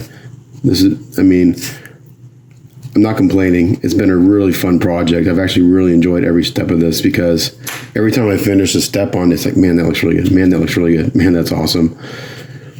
I've actually been really enjoying this project. It's been one of my favorite pieces I've done in a long time. And when you really enjoy something you're working on, the work shows it. I can see that I've got some really nice work into this piece.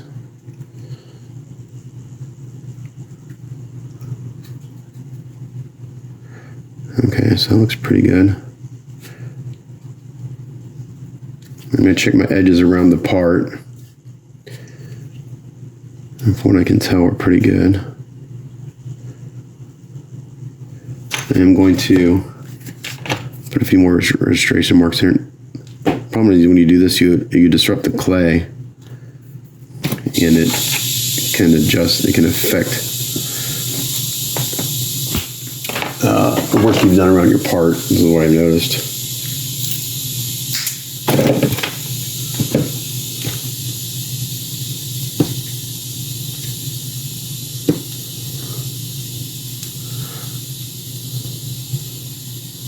There should be plenty. I'm going to fill in this hole here that I had initially as a registration mark. Again, I'm not looking for a pretty looking mold. What I want is a part that will paint up nicely and is as close as to the originals I can get for someone who's never done this before. Okay, so now I'm going to get my Vaseline again. Put it away. And just a shitty brush. So I'm going to throw away. I'm actually getting low on shitty brushes. Oh, first thing I gotta do is I gotta seal up these corners. Where's my glue gun? I brought it out here. Glue gun, here it is.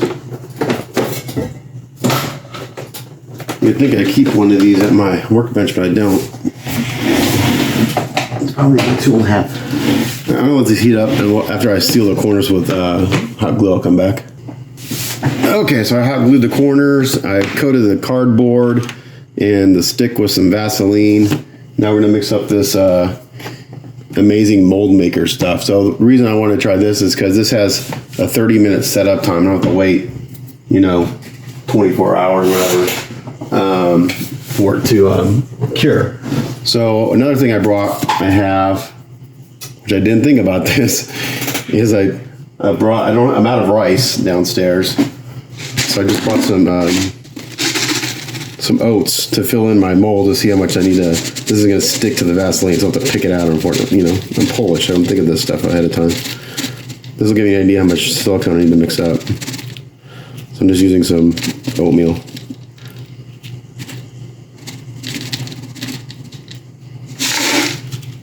Okay, so this will give me an idea how much I need. I'll have to pick out all the oatmeal stuck to the sides because I'm stupid. Not the end of the world, but let's scrape it off. I should have done that before I coated everything, but you know what? This is a learning process for me.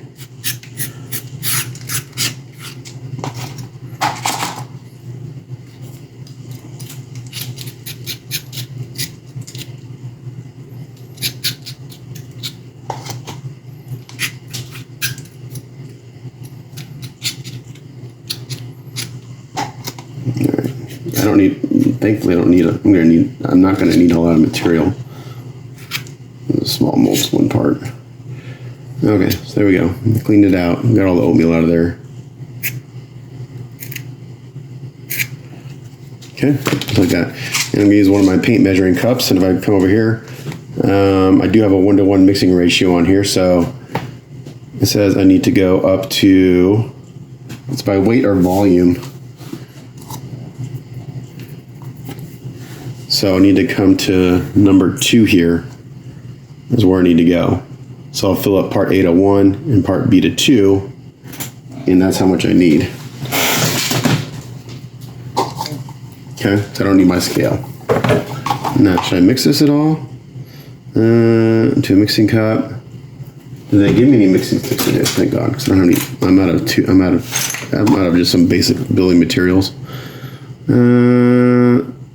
Yeah, mix, container, stir slowly, ensure to scrape sides of the bottom if no swirls exist. Pour slowly in the mold, let cure for minimum 30 minutes. Once firm and tack-free, flexible away from, okay. So I want to see what my mixing time is. I think it's about 5 minutes. I have to mix this before I can, before it starts to set up.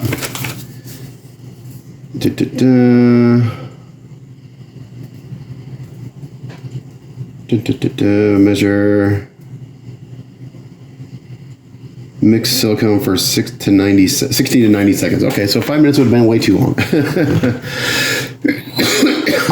All right.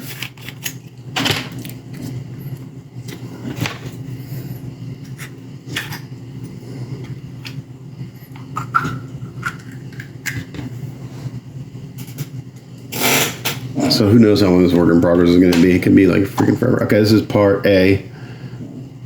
I'm going to pour this to the my mixing cup.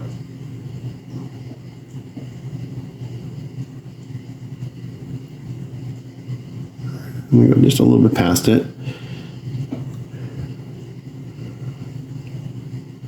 Right there. Here's part B.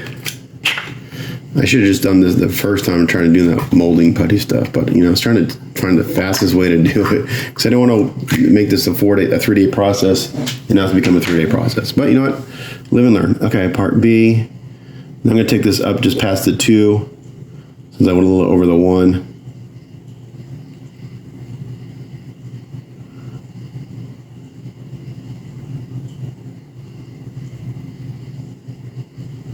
Right about there. And now we're going to set Alexa, set a timer for 90 seconds.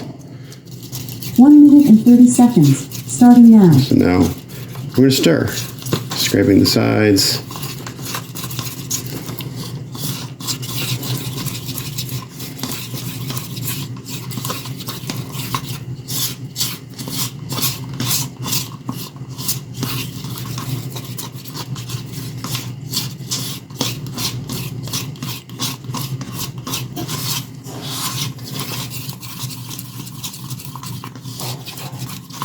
All right. So hopefully this one will turn out better than my previous attempts.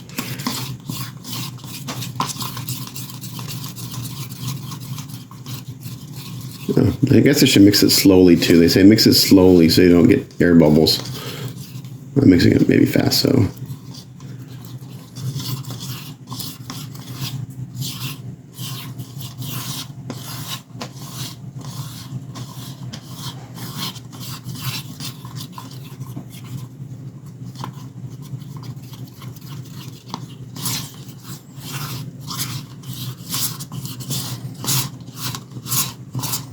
Alexa, how much time is on my timer?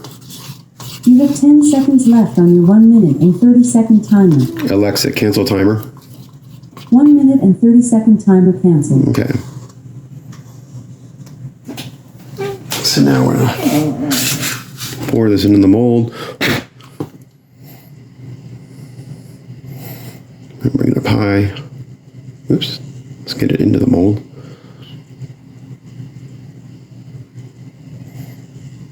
And let it do its thing.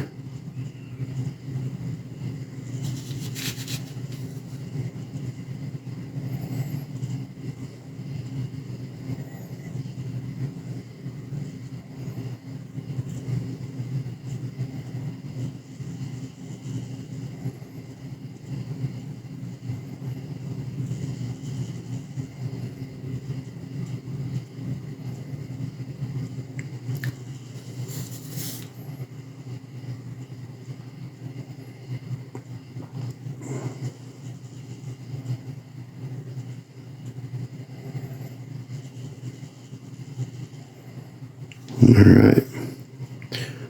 So from what I understand, if you hold the silicone up high and let it drizzle in like this, it kind of eliminates air bubbles as it's coming down. It gives them a chance to pop before they get into the mold.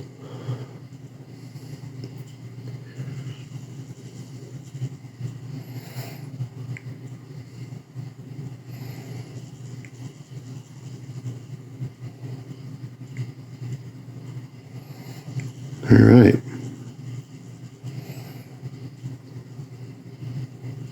That's just so a couple air bubbles come to the surface.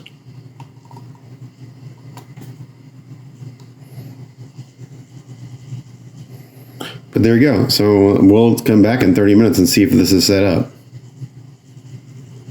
All right, so one thing I saw people do is take their molds and kind of bounce them a little bit because I'm seeing some air bubbles come up. I just saw one there, so apparently this will help shake them loose. So just kind of lift and bounce since I don't have a vacuum chamber or a pressure pot.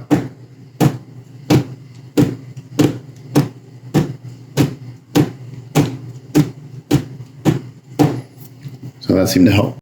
Okay, so it's been 30 minutes.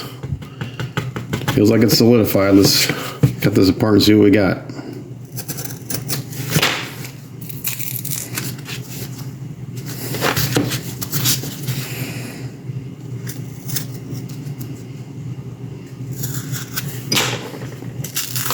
Alright, well, the Vaseline worked as a mold release.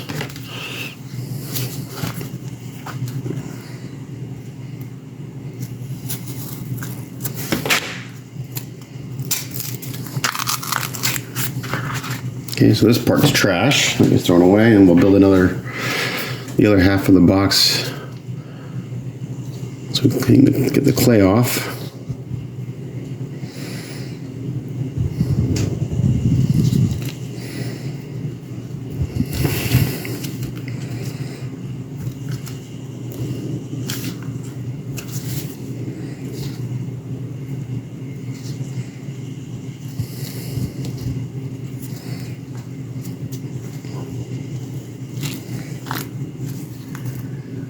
I'm going to keep my stick. Alrighty. So now, just clean off all the excess clay.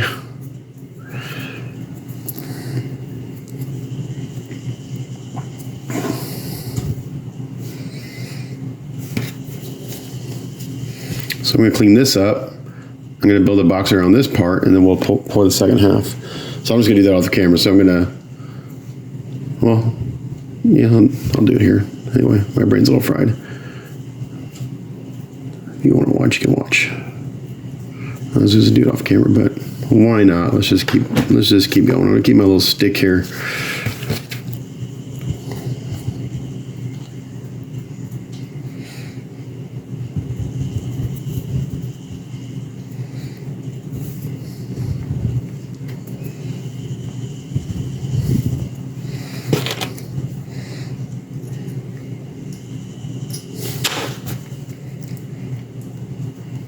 Use the clay to pick up the excess clay too. It'll stick to itself.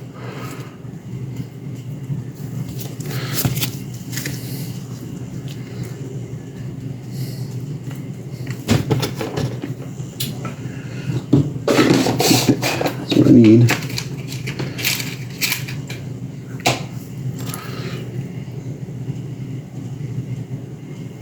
Okay, there we go.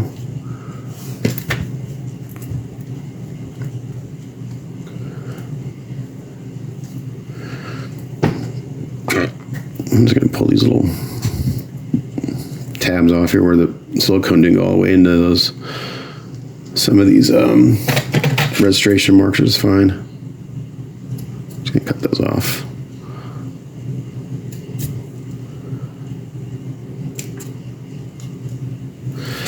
Okay, where'd my little stick go? We're going to put that back in there. I'll put it in there. So I'm going to make another box around this. I'm just going to kind of do the same thing I did before. I'm just going to fold this up around it. Use a metal ruler to make a straight fold. Make sure it's deep enough. Yep. Okay. I can even score the cardboard a little bit.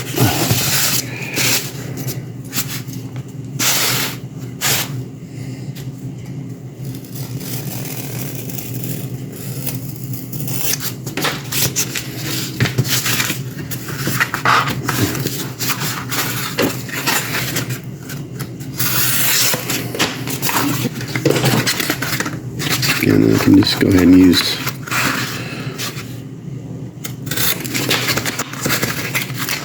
that end as a, since it's already got a fold in it, use that. Like so. And now I gotta fold it up here.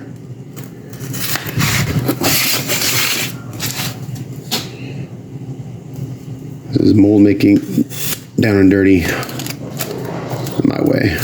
Okay, there we go.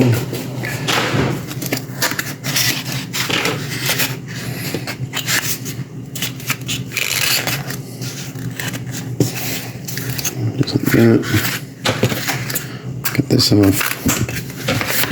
Some tape.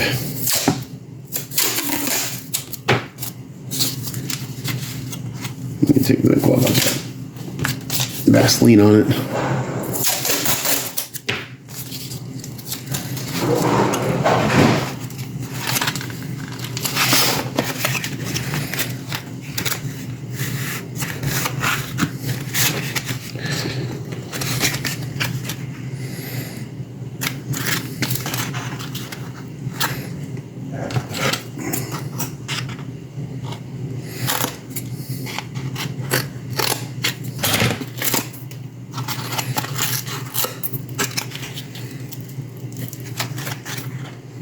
That wasn't very smart. I got holes to fill. That's what I'll do with the hot glue.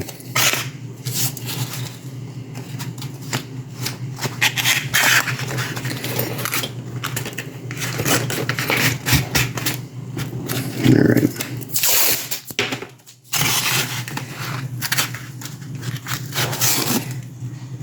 My Polish mold making skills. All right, there we go. All right, so I'm going to fill the corners in with hot glue again.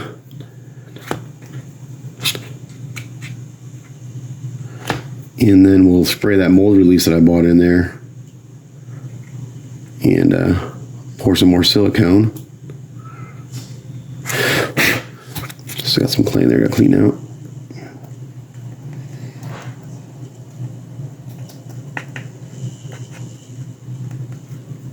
I just care about the clay on the part.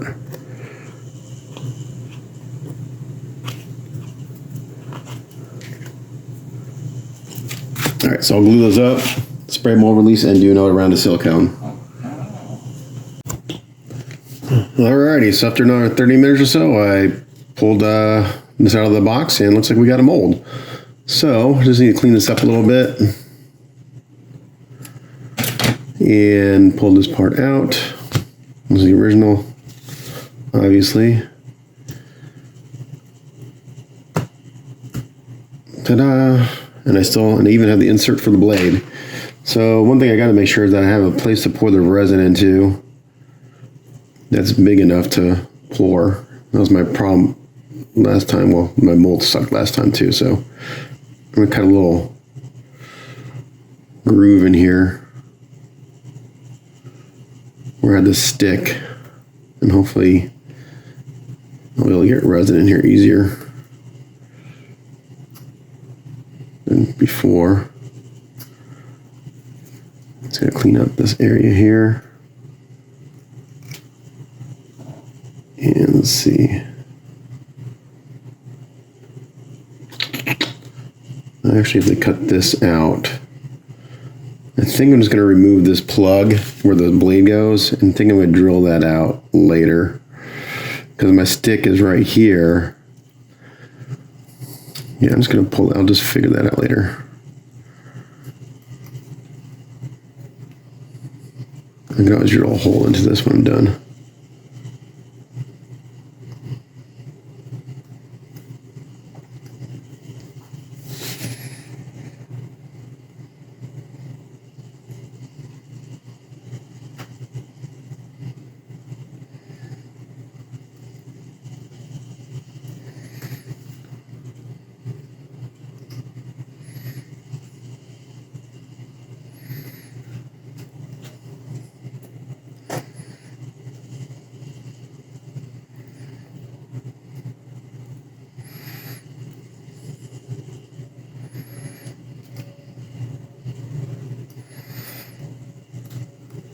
Okay. And looks like everything lines up nicely. I'm just going to leave it hinged like that. Might as well. Now I was going to cut a couple pieces of cardboard that I can put on either side of this so I can rubber band this together. So I'm just going to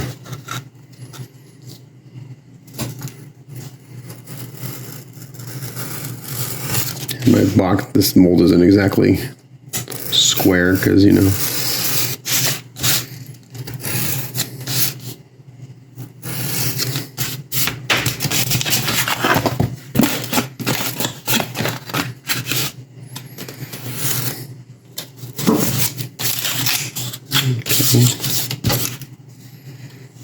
And then I'm getting another piece, about the same size.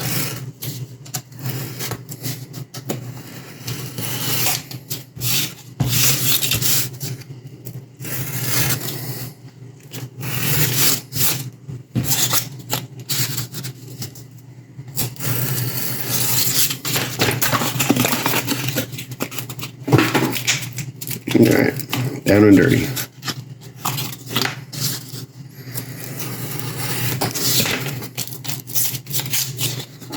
I can put these on and put some rubber bands around them. And I should be able to pour some resin into there.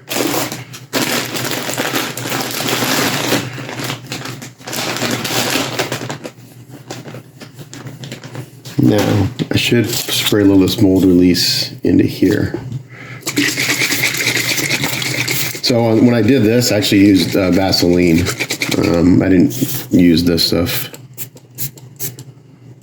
Okay, so you're supposed to put that in there and let it dry. And then pour some resin in there.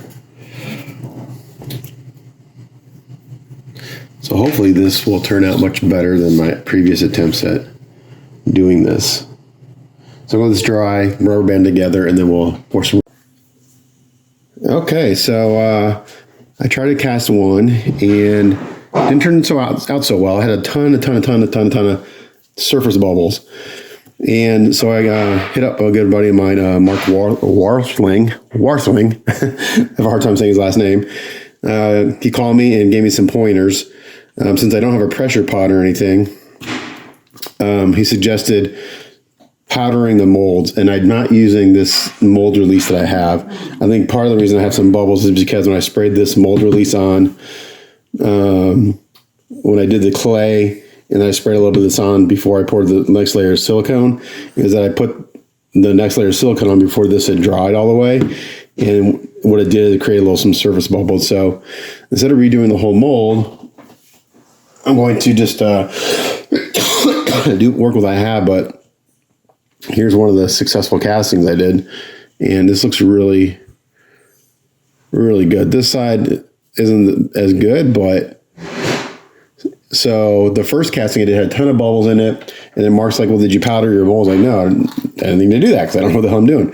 He's like, take a sock, fill it with baby powder, and powder your mold. So I have a sock, fill with baby powder, and you tap it on here, just like this. And now you gotta blow all that excess powder off.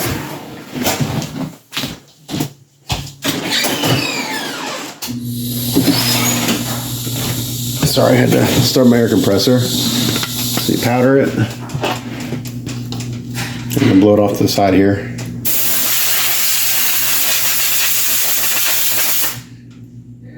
Then you blow it off, so now I have this. And from what Mark is telling me is that just helps the surface tension of the resin flow over the mold. So now I'm going to, I got this silicone cup that I've been using to mix my resin in. I can reuse it. Maybe, I didn't tear it, did I? I may have torn it. Oh, okay, so I got this silicone cup here that I've been using. I'm going to squirt some IP in here to clean it out. Those like convoluted tutorial video I've ever done, it's all cut up and stuff. But anyway, for the few people that like to watch me ramble on and stuff, this is for you. And we're going to weigh out our resin. I only need about to mold a piece, I need about 15 grams, but I've been mixing up about 20 grams, so mix equal parts. I'd rather have a little more than not enough. There's 11.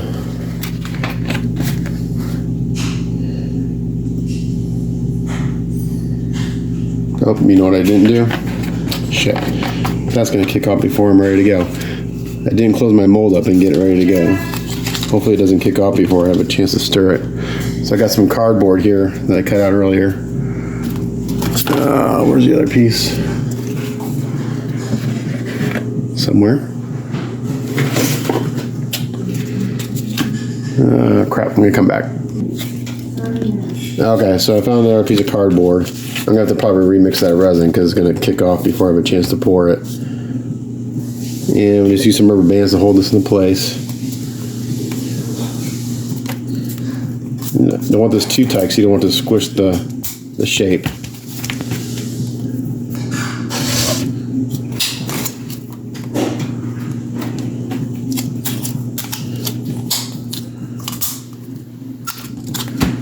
And then we got another one here.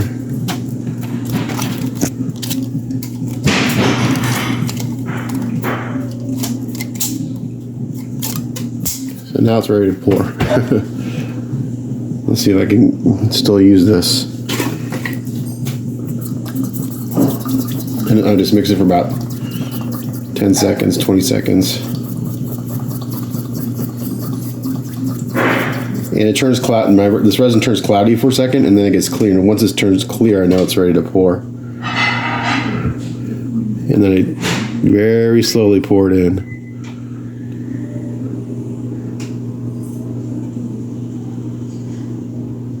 And just run it down the side.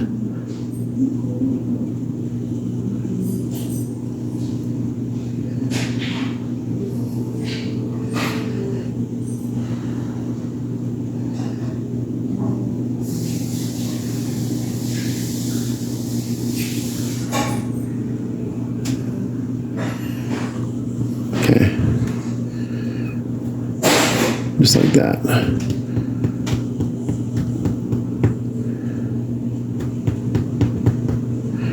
And then we'll let this sit 10-15 minutes, and we'll come back and demold it. All right, it's only been about a minute, but you can see here it's starting to solidify, it's starting to turn white. So this in here will kick off and harden faster than what's in here, because the more volume you have, as it generates heat, you can see it smoking. As it generates heat, it kicks off, and the heat then increases the kickoff as far as how fast it kicks off. So we'll let this sit again for, it takes about 10 minutes, 10-15 before it can demold. So while that casting continues to cure, we're going to clean up this casting that I threw some primer on just to check the quality. And the primer is great on there. This is just some Stalin rest because you can use it as a sanding guide. So I can come in here and just do a light sanding on the mold line and see how it's turning out. So like right there, I sand, and once the primer's gone, I know the mold line's gone. I can see if I can also take a blade and just real lightly. I didn't have much flash. It was very thin. So for someone who's never made a mold before, I thought it turned out pretty good. So I'm just very lightly taking this over the surface, over the mold line, because I don't want to lose the detail.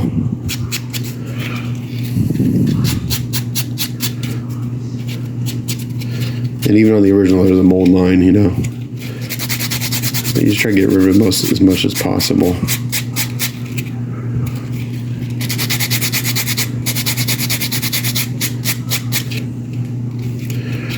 Yeah, man, this is like, okay, so this is the one I poured and casted.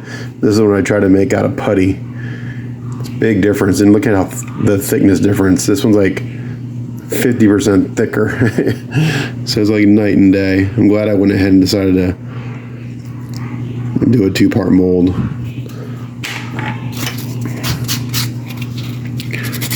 It was worth the work. And in the end, it actually was probably easier, to be honest.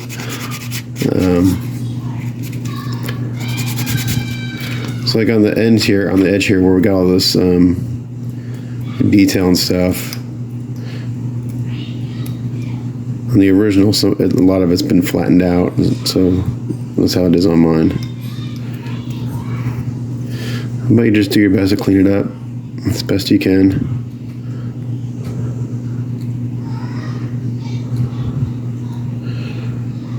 The blade is very handy to get in these crevices.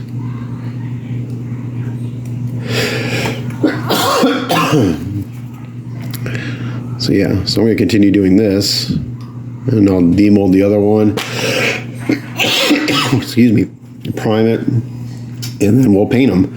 So now this is not the end of the work in progress, because I'm inserting it into the middle of the work in progress that I just finished a couple hours ago. So keep watching. This is just an insert in front of the first, after the first attempt at molding and casting these pieces. But there you go. So the way that I wouldn't try a piece like this again. How I did it, I would definitely do a 2-part mold like this. I can still use these pieces that I did with the putty. I think these look fine. Yeah, these I can use. But yeah, I definitely had to redo these because now they fit in the hand. So here's the original, and it goes in, no problem. Here's the first one I did, which is really too big, doesn't fit, it's too big. And here's the latest and greatest. It fits perfectly. That's kind of disturbing, but it fits. So there you go. Continue watching to watch the rest of the painting on this work in progress. Okay, so I'm going in with some transparent brown iron oxide, and I'm adding some shadow details to this, and it's looking pretty good. I'm not doing it on camera just because I've got to get in real close to the airbrush and see what I'm doing. So I'm going to do this to this one and then the other one, and we'll see what it looks like. I may miss something on this to shift the color a little bit, but so far it's looking pretty good. So yeah, there's where we are on this one.